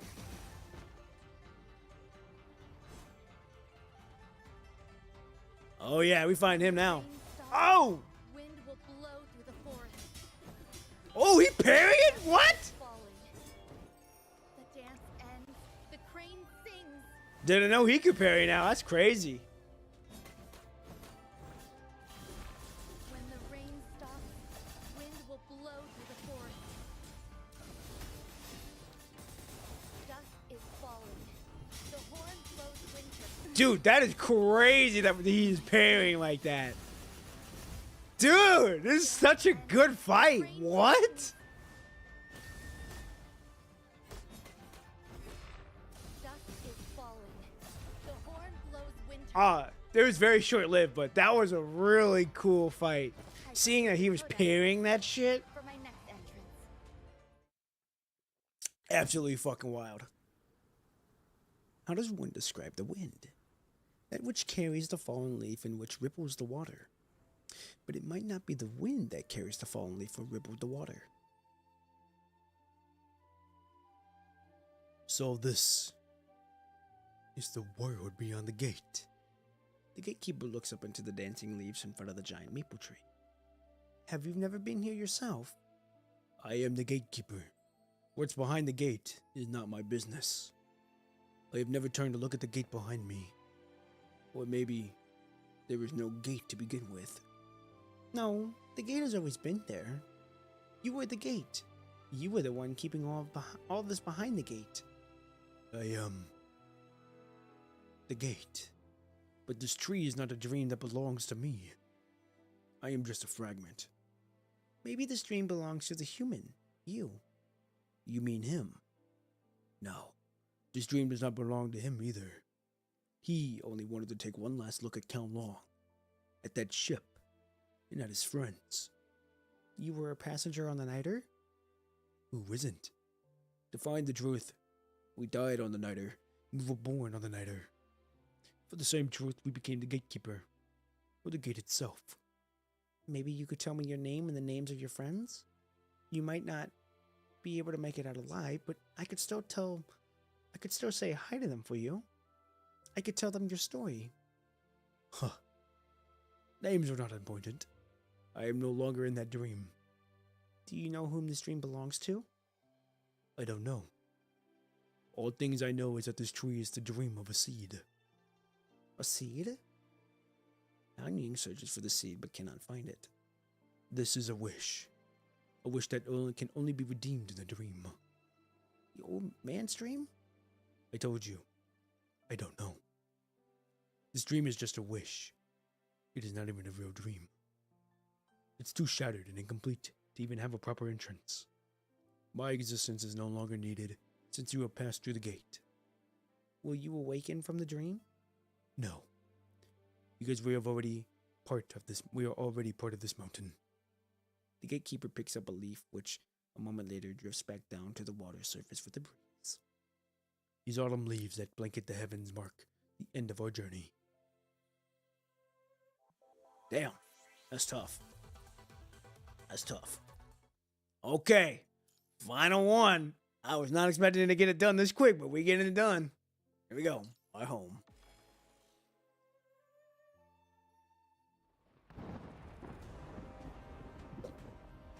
Holy shit, who's that? What the fuck? Oh, it's English dubbed! What the fuck? Ah! Damn! I need to steady my stance. Who is this dude? What? The clouds divide.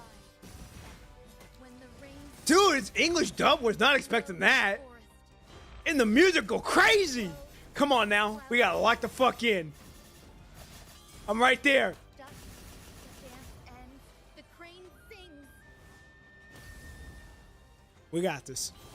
The I'm wind right blows, there. The clouds divide. Dude. When the rain stops, Oh, dude, the wind fucking. Oh! I need to steady my stance. The water flows, the clouds divide. Oh, yeah, I'm right here. I ain't going nowhere. And I'm the right on crane his ass. sings. Ugh, get out of here. Dusk is falling.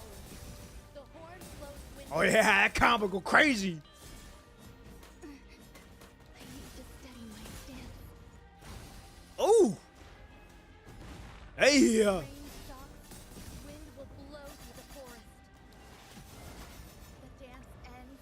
the dude, crane this is such a good sings. fight. He's only got simple movesets, but still. I need to steady my stance. When the rain stops, wind will blow through the forest.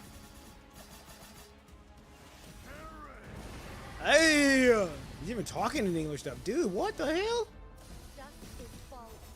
The dance ends. The crane sings. Bop. Ooh, that was clean. Damn, we just fucking smoked him into that building.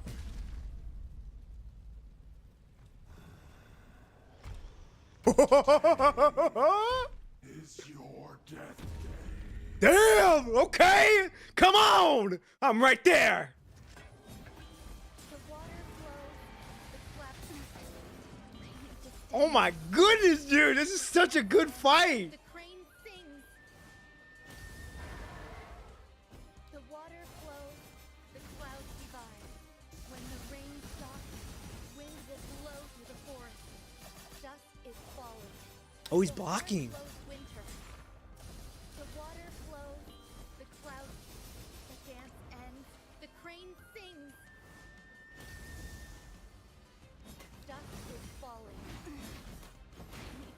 Hey. my stance. Dusk is falling. The horn blows winter. Dude. Oh. Damn. Really just got. Dusk is falling. The horn blows winter. I need to steady my stance. When the rain stops, wind will. The dance ends. This is such a good Rain fight. sings. Oh my goodness. I'm locked in right now. Hey. Is falling. The Oh, we horn just missed all blows my shit. winter. That's fine. The water flows. I parried you. I'm right there. The dance ends. The crane sings. Bop. The water flows. The clouds dusk is falling. The horn blows winter.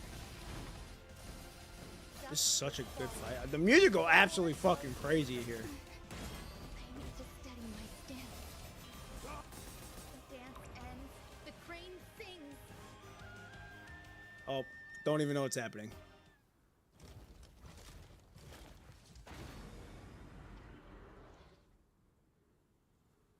Oh shit.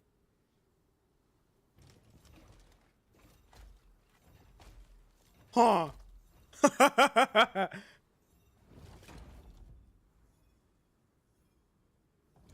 Dude.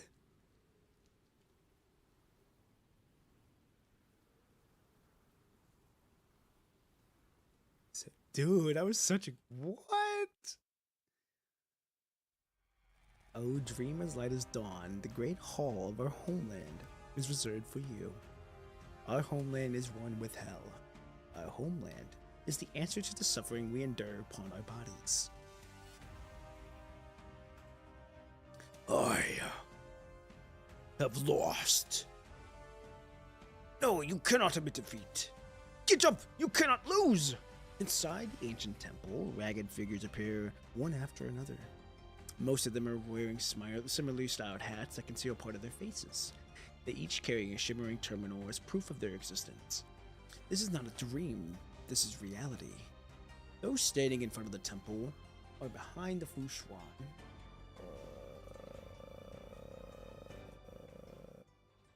Temple of Flesh and Blood. You are the cradle. Get up! You cannot lose! You cannot be defeated! The noble of Undying, you are invincible! I am. Wish. I am. The warrior, having collapsed from the ground from fatigue, begins to explode in orange sparks of an overload machine. Then, as if pulled by an invisible puppet string, it begins to stand up. They are forcing it to reboot. And when they're done, there is only one way this can end. Stand up! Remember your calling! You need to win! And there's no stopping! The warrior flickering in the red flashes through the guardian once more. The whispers of the cradle and their key clatters meddle together to form what sounds like a grand prayer, but at the same time, a meaningless hymn. The dazzling ray of different colors in their terminals shines upon their ragged clothes to form a bizarre scene on the stage. Ugh. Attack. Attack. Attack. The fighter attacks so much as a cohesive move. It strikes with a force from pure insanity, just like the glorious red light sparkling around it. A figure in damaged armor grazes an agile figure in midair, leaving frightened gadgets on the garden bricks. Hunting blocks the warrior's attacks as she moves back for a brief moment of respite. Before she can make another breath, another attack comes striking down. Hunying! Spooter suddenly emerges and blocks the heavy blow from Fu Xuan. Skilled at combat as he is, Spooter still finds it difficult to withstand the unnatural power. Ugh. Slaughter and crush! Your power is unlimited! We kill. In the split second that Spooner is holding their enemy down, Hanying joins in to subdue it. I ask you. We follow, we retribute. Please fulfill our wish and realize of all of our aspirations. Please fulfill. I won't be able to hold it down much longer. Spooner, Spooner, get ready to let go. Now! Fu Xuan lands a heavy blow on the ground, while Spooner and Hanying roll in the other direction. There is only one chance. Han Ying flashes in front of Fu Xuan. She already closes her fan that has turned into a sharp dagger and is now aiming for the heart that might be inside Fu Xuan. It's probably going to stop if I can hit that. She doesn't even have time to react.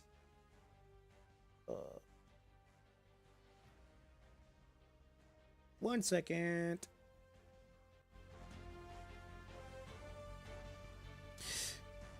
To let her memory shell calculate the best course of action, nor does she know how to stall the giant machine. She can only act on her instincts. Complete. Han Ying! Your eyes already behold my question. But do you have the answer in your heart? So, what is your... I want to know what a heart is. So have you found the answer? No, I don't know. What is a heart? What counts as having a heart and how to prove its existence? In fact, that is the answer.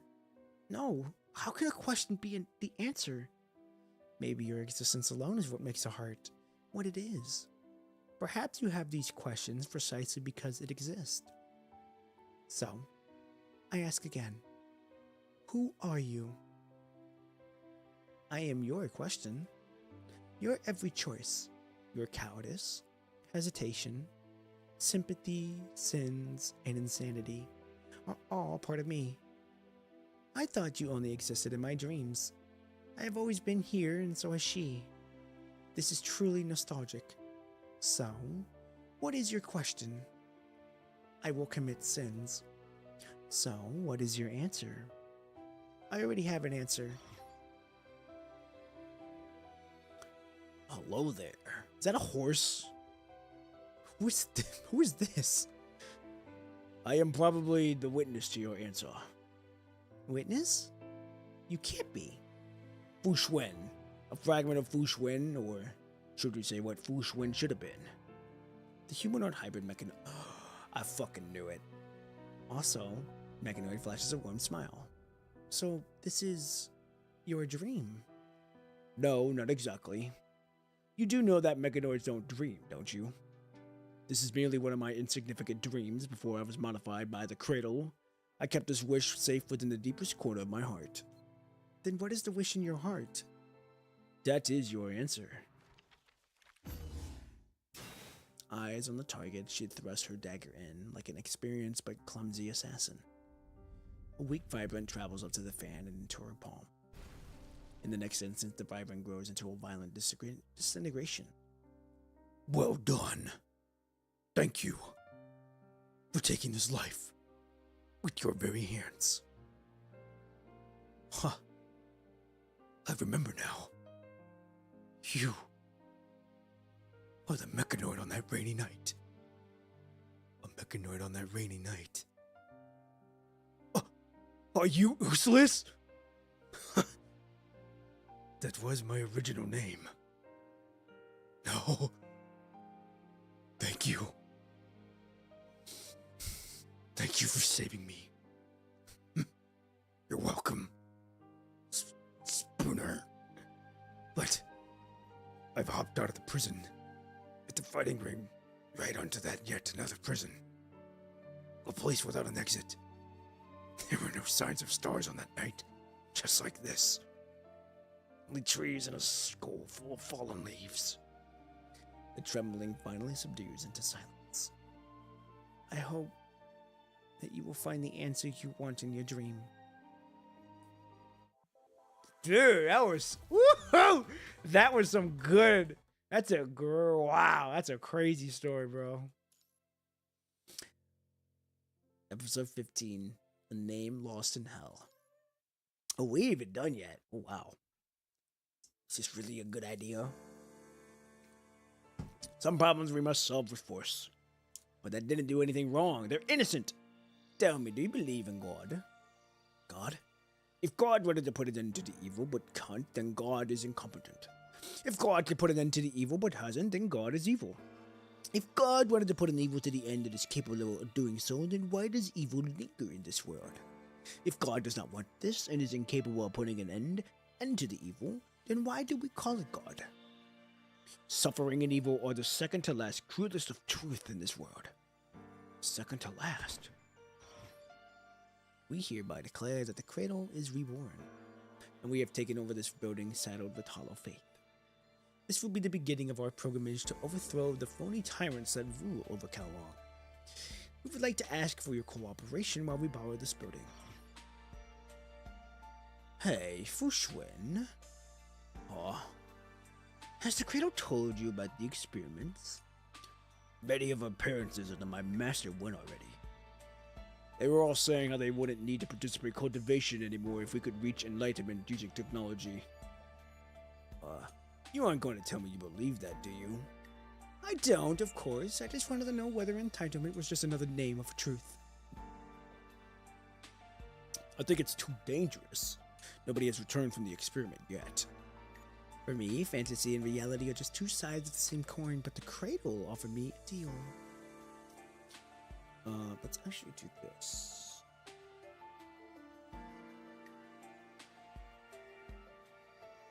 As a friend, I want to stop you from going. I've been searching for the truth ever since I joined the Niter, and I've indeed found it. At the cost of losing my friends and what I was supposed to keep safe. I see. So, am I willing to bear the consequences if it means I could save others, if it means I could help them find their way out of the fraudulent virtual world? I have seen these in the future, in true and false. But it makes me sad to think that there are those who cannot differentiate between reality and dream and live in a dream, believing that it is real. Maybe it is my destiny to atone for my sins this way. Even at the cost of your life? Even at the cost of my life, yes. Have you found them? Some of them parts are missing, but I have released research in the final report sent from our people on the Niter. Oh my, at least I didn't die for nothing. I'd heard that the assassination vid put 300 million on our heads. Not gonna happen. Once we get the new debug report, we can start working on structuring the experiment. Leaving this mess for us to clean up. Huh, well played indeed, Viller. We were going to rebuild with the last managing AI with advanced computing power, but I guess we'll have to see how things are as we go. Got it. Go and rest. You're not a young man anymore. I haven't a good night's sleep in ages. Be it Q or Viller, Kalong is going to pay for their sins. For the cradle. For the cradle. Master, they're all gone. Good riddance. No amount of cultivation is going to keep them here if they can't stand their ground. Master, I'm here to bid you farewell. Ho-ho, are you going to join the experiment? No, I just want to bring everyone back. Your friend went with them too, right? Yes. No one knows what's gonna happen. I just wanted to see you one last time before I go. What's holding you back? Is it really okay if I go? It's your choice whether to stay or to leave. Understood. If a light can pass its fire to 1,000, then it matters not if those of them dies. It worked! Duplicate the extract human data fragment in bulk. And the core is number 13 of male subject. I think he's from the Niter. But because we don't have an AI with enough computing power, we'll have to keep the human brain. That will slow down the computing power a bit, but there's nothing else we can do. If we extract the duplicated data in human and combine it with the debug report from the Niter, that should be enough for us to control mechanoids from a virtual environment, but we have to subject the test on this. What about the Niter? Isn't it shoreline crawling with humans after they docked? But the really idea, but we wouldn't run into problems with the defense unit? The mechanoids left by the predecessors look quite promising. So, what's gonna happen after that? What do you mean? We have to piece the technology together. Now what? Never mind that, let's keep going. Deal with the mechanoids and humans we used to be in the experiment. Understood? By the way, they are dead. They are dead in theory, but I am no biologist. Just because we couldn't fully understand Viller's research, we had to kill them to extract and duplicate the data. Are they really dead? What other living world we constructed? Is that the same as being dead? What do you mean? The dead don't speak nor think, but they... My parents planned out a whole life when I was still a kid. They had every single moment of my life planned out from the birth to death. No wishes allowed. My life was hell. No, it was worse than hell.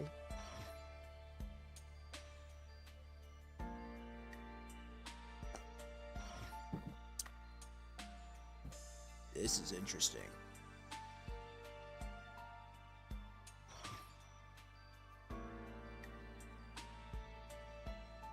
This is very interesting.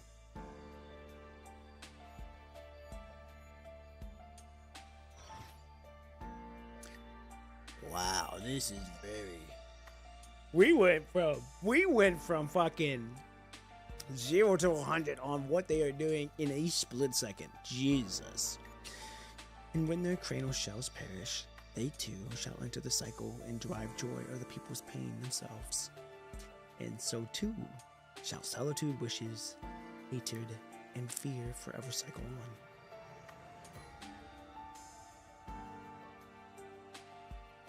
20 years ago, 20 years ago, the Cradle told him that he believed he'd be able to save everyone in exchange for partaking in the experiment.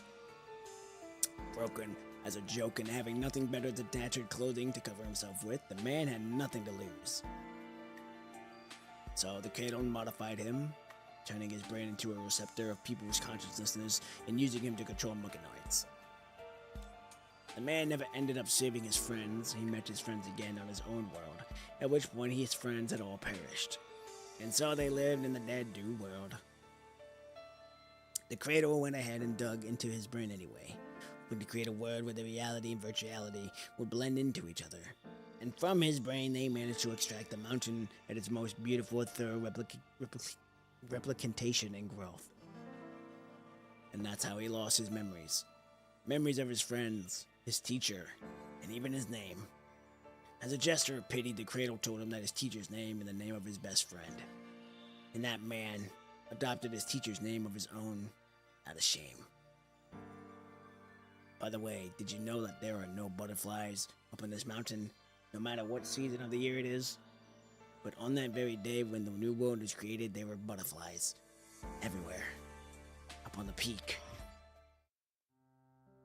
I am going home for revenge. I got kicked out of home. This isn't home, so I can't. What did I do wrong? I never did anything wrong. Can you hear them? So, is this them? Yes, and they have been inside of me. Some were visitors from outside the mountain, some were spiritual seekers, and some were ghosts of the Cradle's making. Ghosts of the Cradle's making? Huh. Hackers entered my body and became part of me when they die, which is why I can hear them, along with their wishes and aspirations. Don't you hate them, though? The way you are now because of them? And they're taking so many lives. I did, except I don't anymore. They have given up already. Time wears memories away, that most of the hackers that are still alive have forgotten their wishes. An eye for an eye, huh? That sounds like something he would do. I'm in no position to laugh at them, but I guess you do. I do? People are animals that live by their habits, but you don't. I'm a machine and not an animal.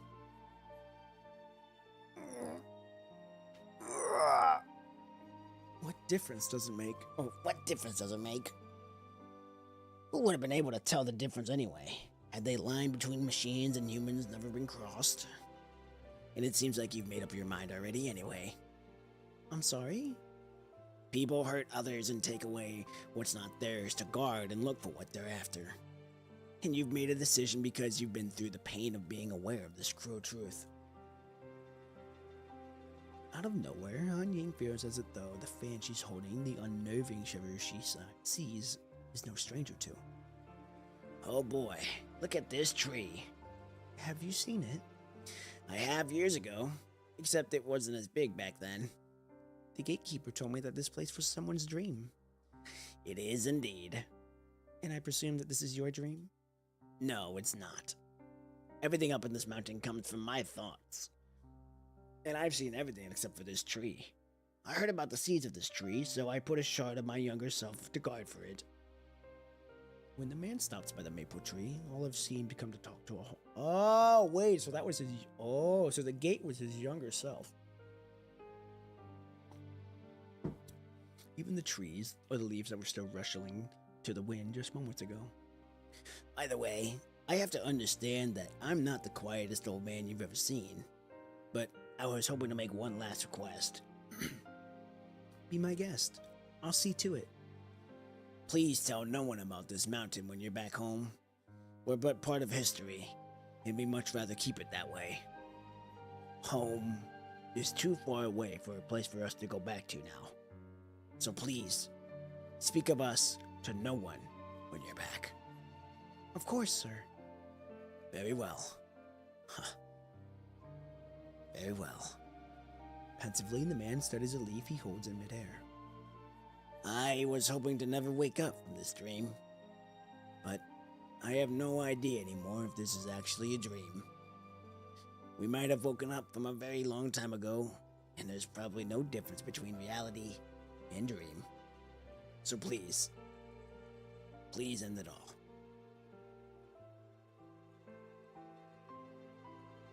She walks alone in the depths of the Grand Hall. To end it all, she has one last thing to do. There lies the world's cruelest of truth. The care unit room of the wooden attic is dominated by electronic devices of all sorts, having nothing but a single window through which his occupant can take to the world outside. In the center of the room is a thick layer of dust. With her hand, Hanying dusts it off. Lying quietly on the life pod in the middle-aged man with a calm expression, which probes of all sizes going into his body, most of which is connected to his brain. This is fucked. The sight is painful just to behold. Stagnation is the name they gave this medical technology that maximally delays human aging, which Han Ying heard about in the days when she was still a niter. And living with this pod is a very steep price the user has to pay. For the man inside the pod, time stopped on the very day he became one of us. It's ironic how you picked the face of an old man when you never age, and how you've been pursuing death when death is the least of your concerns living in that world. The sound of electricity traveling through the wires seemed to sound through the otherwise dead quiet room. When electricity passes through the wire that's in Han Ying's hand now, it turns to all sorts of powers that sustain his life. All the memories, wishes, aspirations. In his life, all these would come to an end if she pulls the plug now. He will die, and she will be his murderer. There might just be another way to help them snap out of this and help them lead a safe life. You've always known, except you never wanted to wake up from the dream. And at the end of the day, the answer we hold within us is probably what determines whether we're awake or dreaming. Embracing life and death was his and their last choice. A choice that she made herself, too. The light dims with a cloud of dust slips off, leaving not one single piece of light in the room, except for the light that comes in through the tiny window. Good night. The wind and the falling leaves utter the truth. Their journey has come to an end. Wow.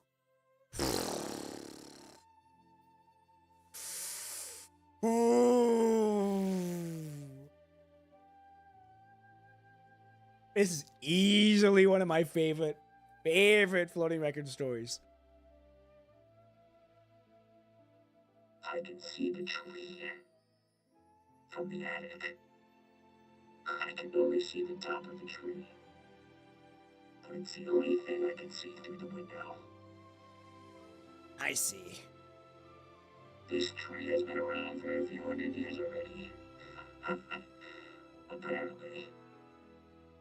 And on it, we'll keep living. It sure will. Say, have you ever seen a pagoda tree? Pagoda trees are beautiful and blossom. Let's go when you're done resting. And I don't need to try and catch up to you this time. No rush. We've got a long journey ahead.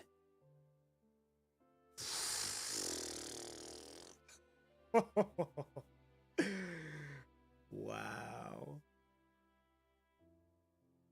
From thousands of leaves, the red maple leaf falls into her palm.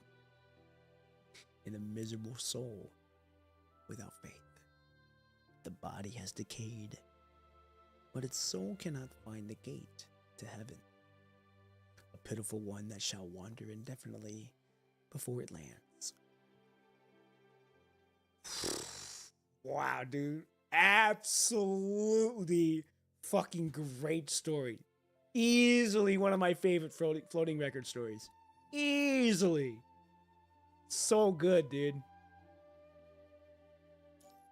All right, here we go. Damn, we ain't even done with this yet? Leave this one here and take this box here with you. Is this a spare part? Right. And its set of outfits that Han Ying usually keeps handy. Just so we're clear, you're not one of us. You're a construct, and Han Ying is the rest of us mechanoids. She kept on saying your name in her dream, though. Do mechanoids dream? Well, I wouldn't call it that. It's just our newer circuit running on minimum power. Living human beings are the only thing that dream, though. She is no human, she is one of us. By the way, that thing you asked me, the shop owner, to give me on the other day. The what? The piece of paper that with all sorts of weird symbols. Oh, that's the language we mechanoids use. The mechanoid's right there beside you will translate it for you. But Uno doesn't talk. Should I do the honor then? Sorry, Yo-Yo. Yup, that's it. This is what she kept on saying in her dream. What's the matter with this, though? Well, nothing really. Anywho, are you and the Sage really going to be able to fix Han Ying? Han Ying's dream is very complicated. Sage might be the only one who knows how to wake her up, but even then, it's probably going to take a very long time. Oh, is this the past? She either has to leave her dream or wanders on indefinitely until her soul vanishes in there. No, I'm sure she's gonna make it out just fine. What's going on? Oh wait, what's going on? Is that my voice? Am I afloat in the air? And that's me by the point, right? Why do I feel like I've seen this weird mechanoid over there? And that glass pot over there? No, I'm sure she's gonna make it out just fine. Oh wait, that's... what? Yo-Yo? Han Ying? Han Ying? Oh, God, dude, it has come to a bittersweet end. Hey, here I am. That dream I was in seemed ridiculously long. Same. Am I still dreaming? No, Yo-Yo. You're awake now. It's all over, Yo-Yo. That's good to know. In Han Ying's arm, Puwao once again closes her eyes and falls into a dreamless sleep. Dude. So fucking good. With Mount Qi's last wish carried out, the mountain has never seen a single controlled mechanoid, nor heard the tolls of the bell. Waking up in no time in Han Ying's arms, Puwao holds Han Ying tight so that she did not, like she did on that night, many years ago. Between them, however, there are no tears shed, but only joy that not need be uttered. As the members of Puwao crew wake up one after another, Puwao directs them to capture the remnants of the cradle, during which they stumble across some Puwao crew members who have lost their lives. Spooner leads Puwao's crew a helping hand, something he rarely ever does.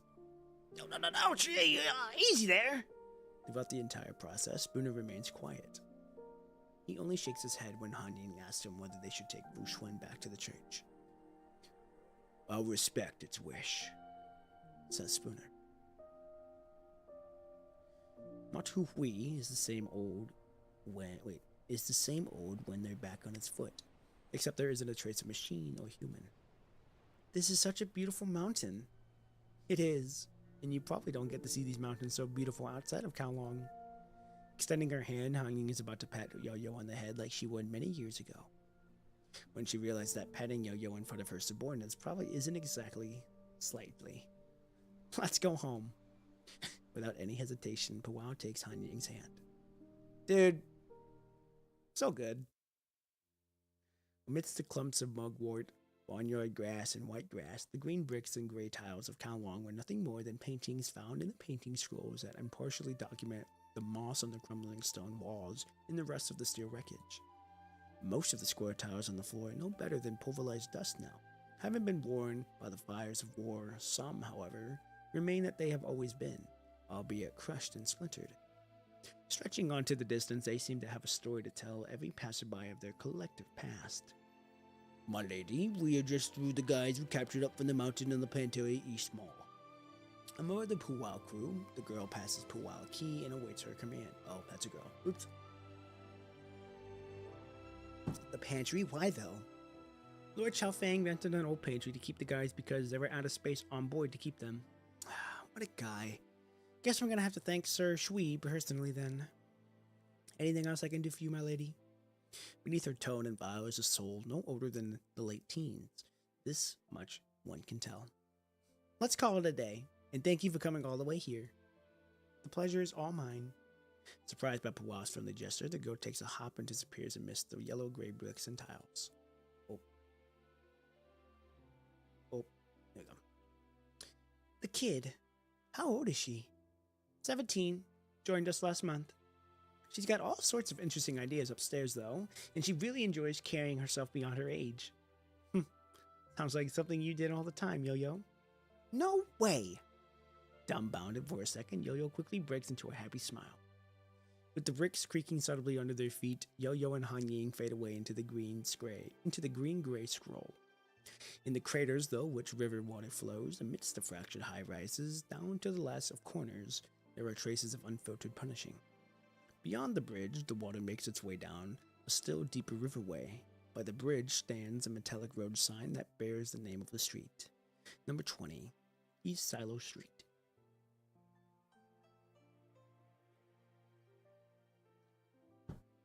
Anying, why do they call this street Silo?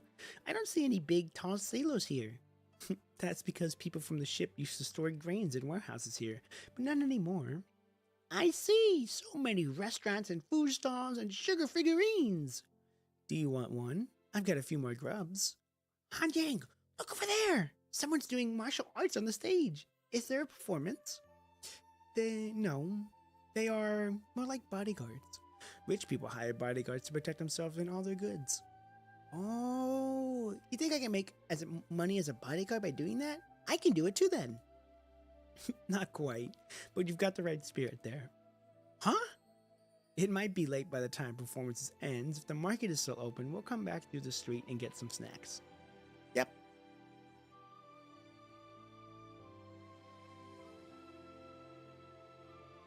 Without making so much as a noise, the river water courses on, outspread and dries up before it outspreads again.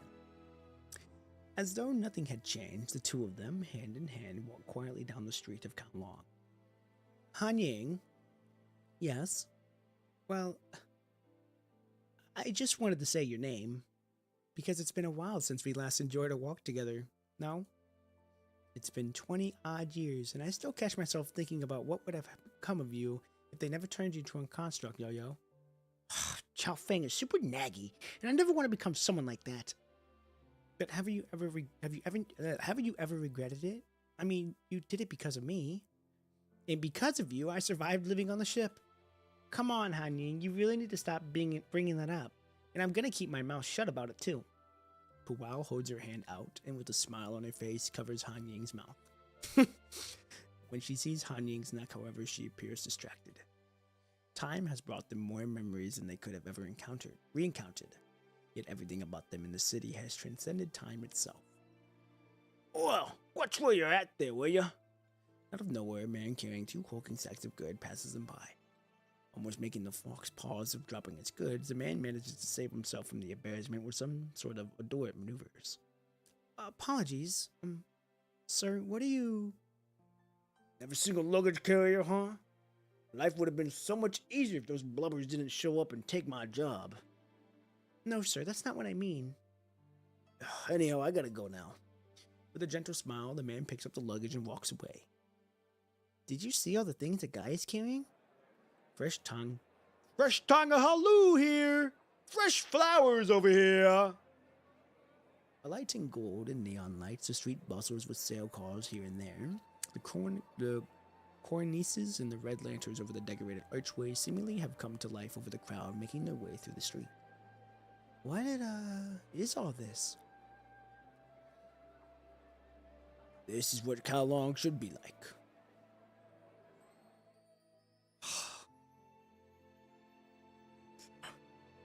Ah, this warms the heart, bro. Finally reunited after so long. Nice. Out of the hustle and bustle of the street emerges a middle-aged couple, hand in hand and dressed in traditional outfits. Gentle looking, the man looks his way with a smile. Hey, it's you! Shh. Standing by the man, the woman, carrying the distinct vibes of a researcher, puts her index finger over her mouth. Huh? The two of you aren't locals, are you? I was born here and raised as a proud Kowloon kid. Seemingly bothered by her authentically as being called into question, Kowloon now carries herself tall.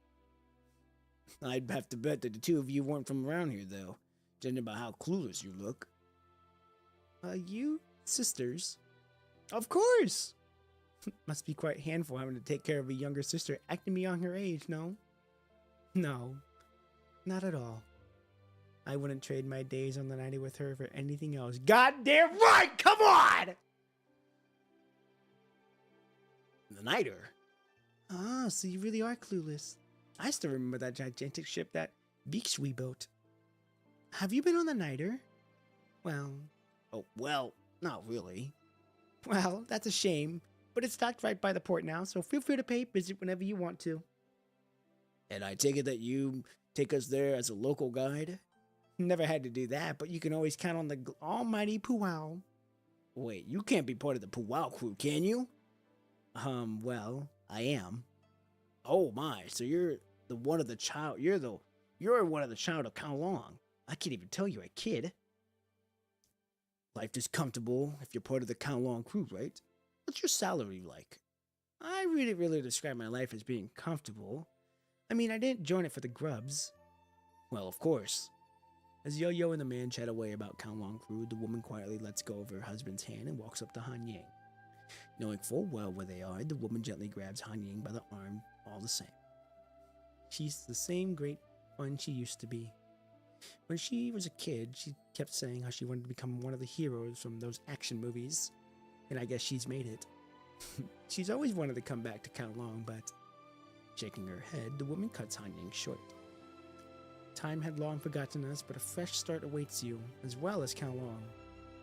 I don't think Yo-Yo knows who you are. Oh, are those her parents?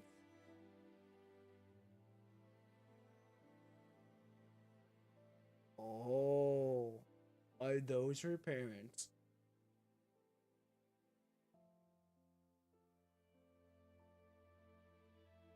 That's gonna be fucking wild if they are. That's fine. Let's just keep it that way. But I promised to come back here with her to visit the two of you. And you've kept your promise, the woman says with a gentle smile, the same way she did so many times back when she was living in Kowloon. Boy, that was super far up north. I know, right? That's the only ice-free port in the Arctic Route Union was able to do their business with us at. That place is so cold. I mean, you could literally sneeze there and see ice blasting out of your nose.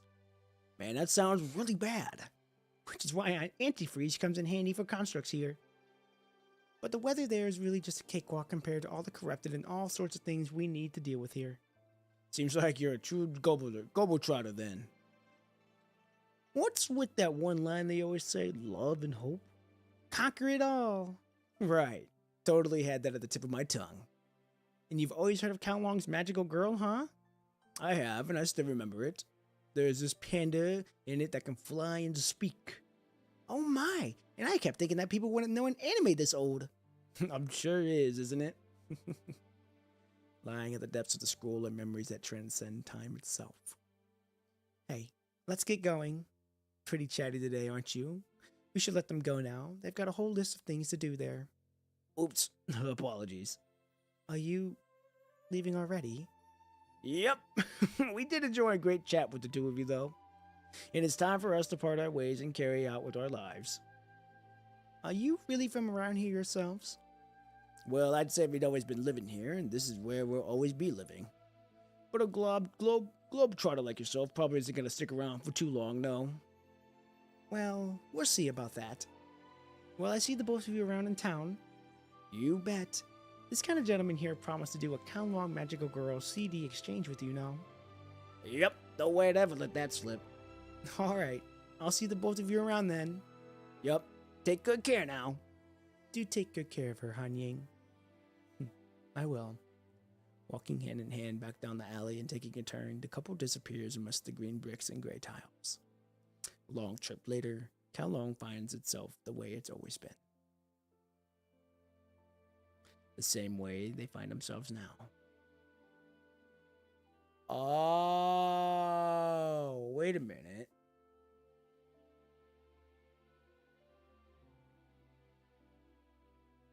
So I'm assuming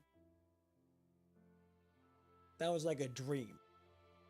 Or like a something along the lines of that. No. I don't know. That was weird.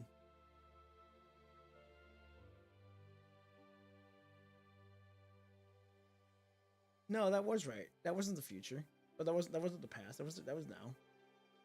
Okay. Do you know them? Well, we go way back, kind of. Have I seen them before? I felt safe and happy talking to the man just now. And that's just how I feel when I talk to you too. That's because you're used to talking to strangers now. And I guess that means I've grown up a little? Yep. You heard what they said, right? You're old enough now to be out there to keep people safe. And I'm sure no kids can survive days on the nighter like you did. But I had this funny feeling now when they left. It's kind of like a part of me went missing. With it, Han Ying can feel Yo-Yo's grip tighten around her own hand. Why is that though? Time had long forgotten us, but a fresh start awaits you, as well as Kowloon. That is the trip they must take before the fresh start. Without saying a word, Han Ying tightens her hand around Yo-Yo's. It's fine, Yo-Yo. Remember how you promised me that you'd never cry again? I'm not crying, it's just sad. And I don't know why. It's fine. I'm here.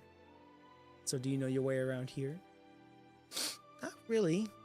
I can't walk in Kowloon on my own to save my life. But let's do it together, Han Ying. That was good. After the curtain falls. This should be the final chapter. Yep. Here we go. Oh, cutscene! Oh, it's English dubbed! Woohoo! Hell yeah! Dude. Here, I think I can see the niter. I wonder if the shrimp dumplings there still taste as good as before. So fucking good. Yo-Yo, Ah! there's something that I want to give you. Dude. This is your memory of the past, Kowloon, and your parents. Spicy, spicy, I spicy. brought it back.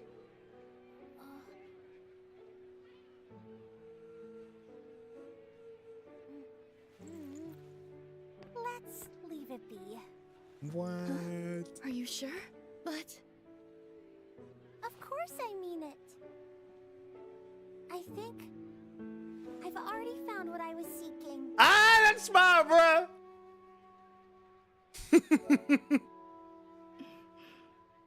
I see. Ah, Yo-Yo. dude. No, Pulao. Oh, those snacks look amazing. Over here. Coming!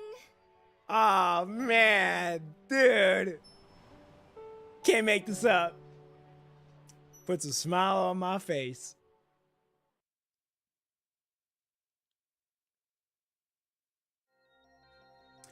A few days later, at the Church of Machina. Lord, that's a shame. We could have totally fixed your friend and restored his memory model if it used to be the same technology used by the same humanoid hybrids you. Would have been very nice of you to show me some more trust. as I said, though, would have been a shame. I disagree, though. He picked his own path, and I had no intention of getting in his way. Well, so be it then. So, how's Anya doing? She's back in Kowloon now. But she just came back here now. When Han Yin took Arcania up on her invitation, Arcania told her that she could stay in Kowloon and help her kind. Well, that's great. No, I mean, given how little we know about how they make their machines in Kowloon. Making a sulking noise with his mouth, Xavier fiddles with the invention in his hand. Hey, Yes, anything else? I can't help but remember how Arcania looked when Han Yin took up on her invitation a few days ago. Oh, you have no clue, do you? You see, the hanged man didn't give a place because of natural causes. You mean Anya? I was talking about the last hangman. And this is what happened a long time ago. Well, a bit over a decade ago, I think. You weren't around then. Because of what happened at the church, the guy who was assigned the role of the hangman died the very same day he joined the church. And they hadn't found a replacement since, until Sage woke up Han Yang. The guy died this very same day he joined the church, you said? Right. And I guess this is probably what was going through Arcadia's mind when she had that look on her face a few days ago. Oh well. And up until that point, every single hangman was replaced because of other natural causes to the point that it overtook the chariot and Wheel of Fortune. And we thought Anya might be able to steer clear of the same fate, given that she technically died once. Says Xavier as he touches the non-existent chin. But who knows, right? In the depths of the second prison down the Nighter's orlobe a little while earlier. So, I hope you've been enjoying your suffering so far. A man walks into the otherwise empty prison cell, his face silhouetted with his back against the sun. The cradle, however, had no trouble recognizing the name. You didn't come here to pick fun of me now, did you? We're both nothing more than dead corpses trapped in coffins at the past yin. Well, yours is probably a little more expensive than mine, I suppose. I see the same old. And that ugly face of yours. I've got most of your people up in the mountain, and we just heard from the city that old friend of yours is dead too. In short, you're all done for, every last one of you. Unfazed by Yin's decisive tone, the cradle remained steadily squarely in his plank bed, his eyes fixated on the porthole. Well, we're done all for a long time ago. What goes around comes around. I'm sure they saw this coming. And given how old he is, it didn't hit me as a surprise at all. Right, and I'm here to help you face the music. With it, Yin pulls something out of his pocket and places it on the plank bed. It's a pistol. I brought this here for you, and it's got a single bullet in there. Say, you don't think I'm going to rat you out, do you? What happened was written in Kowloon's history, keeping a group of assassins and assassinating the Lord of the Kowloon. Well, I guess that would be the Lord of Kowloon. Would have been much more fitting title. Do you really think everything you did will just go poof like it wiped me out? You're one of the last among your people that lived through what happened. So I thought this end befitting for you. Saying not a word, the cradle reaches for the pistol and picks it up. The gun weighs heavily in his hand. An end. Befitting the last one of us, huh? Interesting how it all unfolds as she should have. Tightening his trembling hands to the gun, the cradle trains its sight straight at Yin. Easy. I'm just testing to see if I'm still alive. Scared, aren't you? On second thought, why would you be, though? I'm pretty sure you have another one handy up in your sleeve somewhere.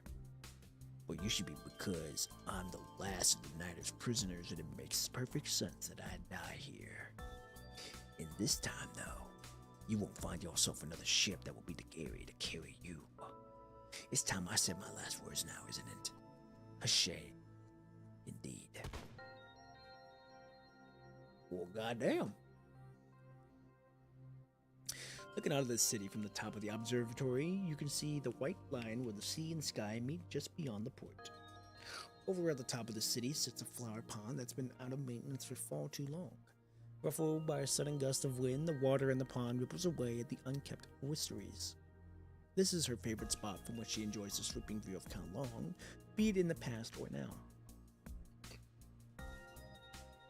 Plum might be one of the governing and responsible for the city, but when her wings touch upon all that she can see now, she realizes that the city can give her no more in return than what she can give to the city. Hypocrisy, such a principle upon which everything operates. Following a tremor in the air, Bao Gui's projection appears by cue. Mom, they're back from the ship. I saw them. The medics are still up at the observatory, and I've asked them to get the thing you need ready. Thank you, Bao Gui. Don't mention it, ma'am. There's just one thing I haven't quite wrapped my head around, though. What is it? Based on the information we have, those people living outside of the city seem self-sufficient, and they even carried those central purification filters into the city. I was just wondering if we really had to go out of your way to do everything we have for them and their children. When they made the choice of fleeing home while they were caught in the fighting, the punishing. Well, I wonder if the people of Kowloon will see us differently, though. Kowloon treats all fairly, whether they once deserted the city and felt ashamed of being who they were, or had the burning urge of them to once again set foot in the city. We've never hesitated to uncrucify those who have wronged or betrayed Kowloon. But another mother never returns away her children. Traversing the battle-scarred observatory, the past and dimly lit ship, the wind carries on toward where the sea and the sky meet. Oh, I'm so sick of ever-changing politics and amend games. The Science Council is developing the technology that they call Gestalt, and I'm going to join them. The only way to rid of us as the implication in us is to bring us ever closer to perfection, is through absolute logic and rationality.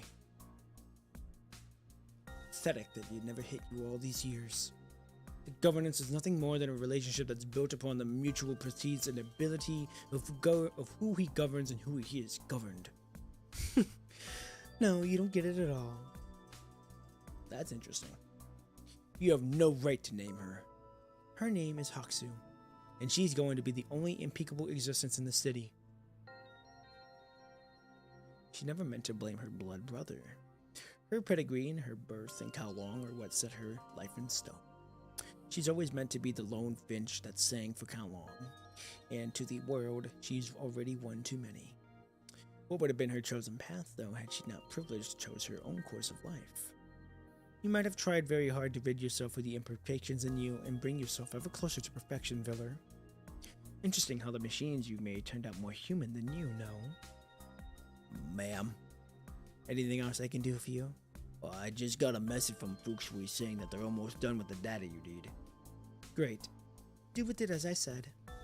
This might be a stupid question, but are we really just gonna show people the data of the Tabula Akasha? I see it as a way for us to express our gratitude to her.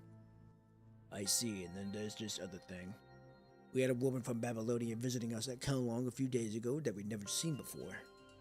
She went to the Niter first, coming to Kowloon, and she seemed to have spoken with some people in the Niter. With it, Bao Gui's projection now shows a photograph. The picture is of a run-down breakfast canteen with a bizarrely dressed woman seeming conversing with Chao Fang, who sits across her. Oh? It's her. I presume you know her, ma'am? Do you remember Duhong? Duhong from the Astroverse Bureau, I presume? Correct. But he died protecting the city, if memory serves me correctly. Yes, except his wife took his name and he lived on, only because I asked her not to return to Kowloon to avoid the battle. She's aged quite a bit over the years. She hasn't reached out to us all ever since. And she might not be the most active of people, but she does things with plans and never backs away from what's difficult. So I'm sure she knows what she wants out of her life. I see. I will take my leave now, ma'am. Following a wave of white noise, Bao Gui's voice vanishes. A smart strategist knows better than to get involved in the war itself. I wonder who they're talking about. Past midnight, living souls are a rare sight down the port, but which the nighter is not. Han Ying stands quietly by the sea, sizing up the ship that many call their home. Hi, Han Ying. Oh.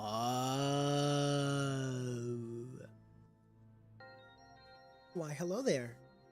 Fancy seeing you here. People kept saying how you left for Kowloon. Are you not going back to the Niter? I don't think I will. There are things I need to do in other parts of Kowloon. That's great. Interesting how you come home, be so close yet so far, no? And yourself? Aren't you going back?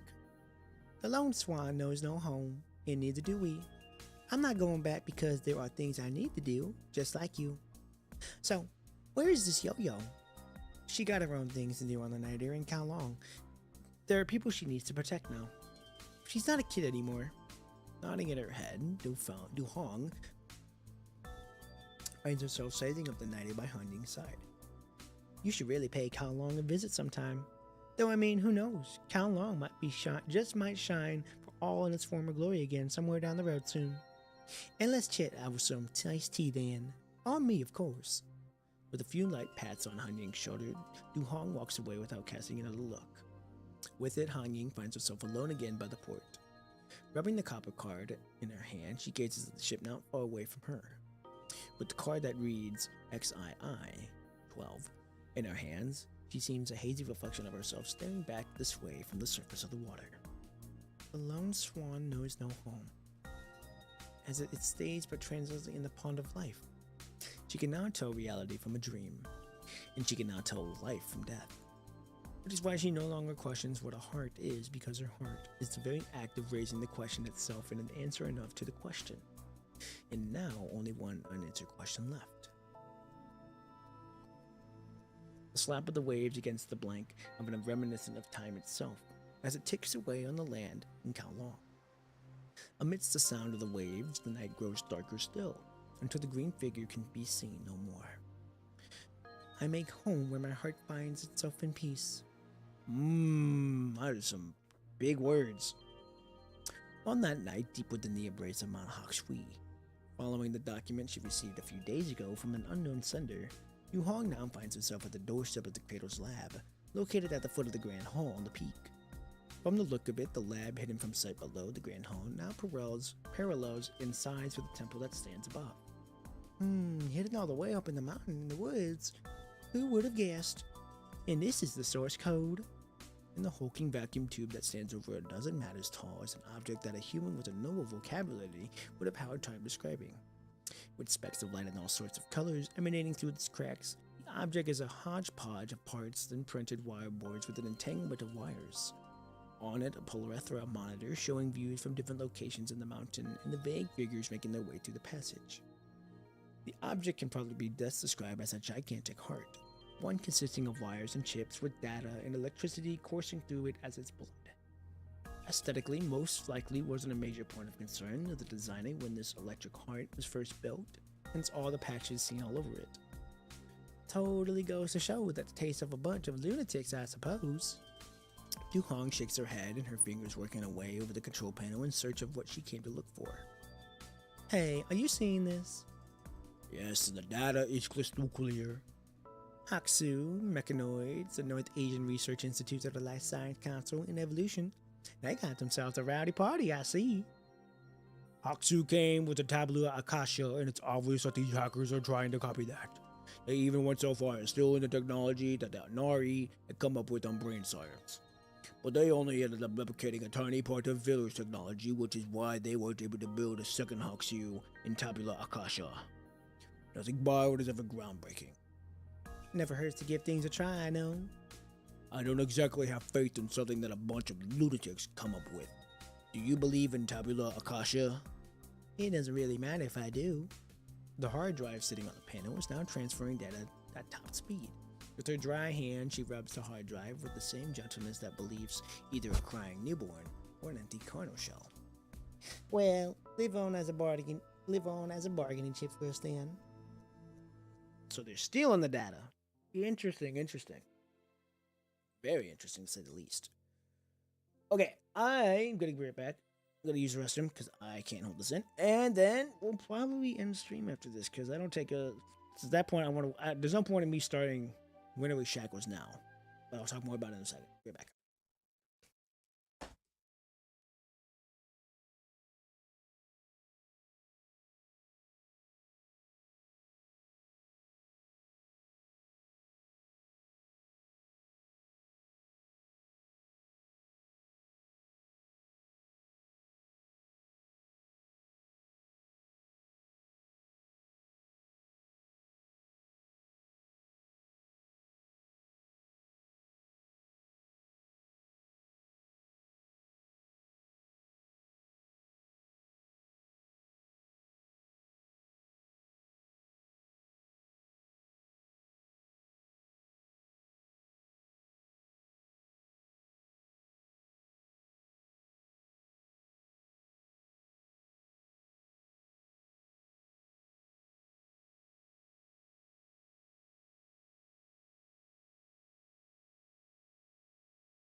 All right, we're back.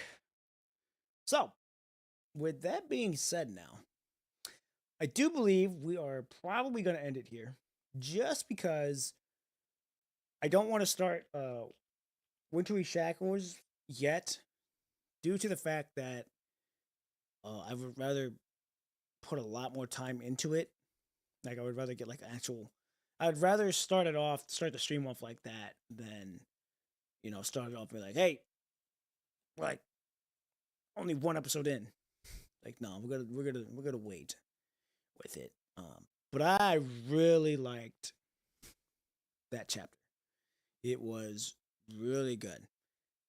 Probably one of my favorite floating records stories. Seeing how it ended, seeing how it began, the fights, and the voice acting on top of that. Ooh, very crisp, very crisp. So that being said, now Tuesday morning we will be finishing. We will be starting, not finishing. We will be starting chapter 23, Wintry Shackles, which is Crimson Weave's Alpha's story. And I'm very excited to see what's going to go on with that. Because I know we are most definitely a part of that. So I'm very excited to see where that's going to go.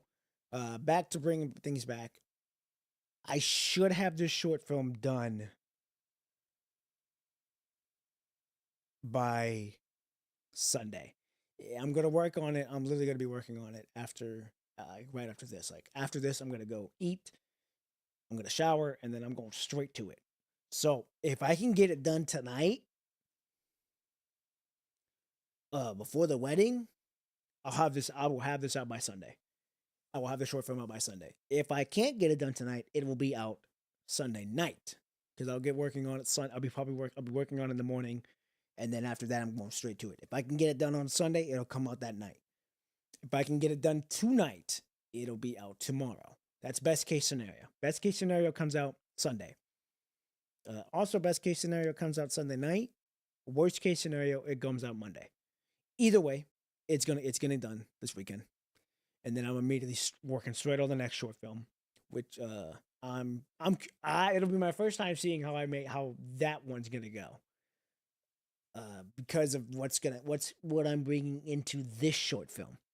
this short film sets everything up for everything else to happen in the content that I'm going to be playing with PGR and what's going to happen with the stories. So I'm very excited to see where that's going to go. Like I said, if it does, great, amazing. If it doesn't, it's also amazing because I'm still very grateful that I worked on it. I'm still grateful that I did it and that people are watching it regardless. And it gives me feedback on top of that to see like, okay, let me make some changes here, make it a little bit better. So either way, it's still an amazing opportunity for me to be able to put this into that. And yeah, we still got a long way to go. We still got a long way to go. We still got so many floating records to do. We've still got at least 1, 2, 3, 4, 5, 6 more main stories to go. So it's gonna be crazy. What's gonna happen? And I'm so excited for the future. And on top of that, we got the DMC collab coming up, which I will be streaming that. We'll be going through those stories. I've never, like I said, I don't know DMC. I've never played the DMC, and I don't know really the characters like that. So it'll be an experience for me on top of that, and I'm excited to see what's gonna go with it. So, anywho, I've yapped for long enough. I thank everyone so much for coming out to watch me stream. Kick people, I know I'm still new. Like, I know, give me some time now. Give me some time to let you people get to know me more. So, either way, very grateful.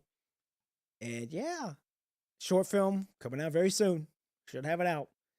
Uh, if you want to watch more streams like this, if you want to watch me react to the stream or react to the games of PGR, you want to see my shorts, I post shorts every day. I post long form videos when I can. Like, I don't have a really set schedule with that. I just kind of get them out as I go.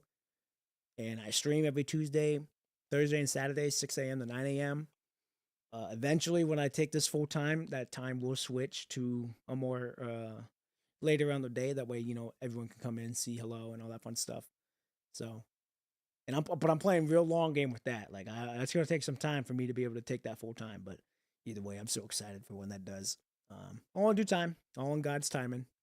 So yeah. Anywho, I'm gonna get on out of here. I hope you ladies and gentlemen have a wonderful Saturday night, or going into Sunday, whichever one you are. You all take care. You all stay safe, and I will see you guys bright and early Tuesday morning, where we will be starting chapter 23 when it be shackled. I'm out of here, everybody. Peace.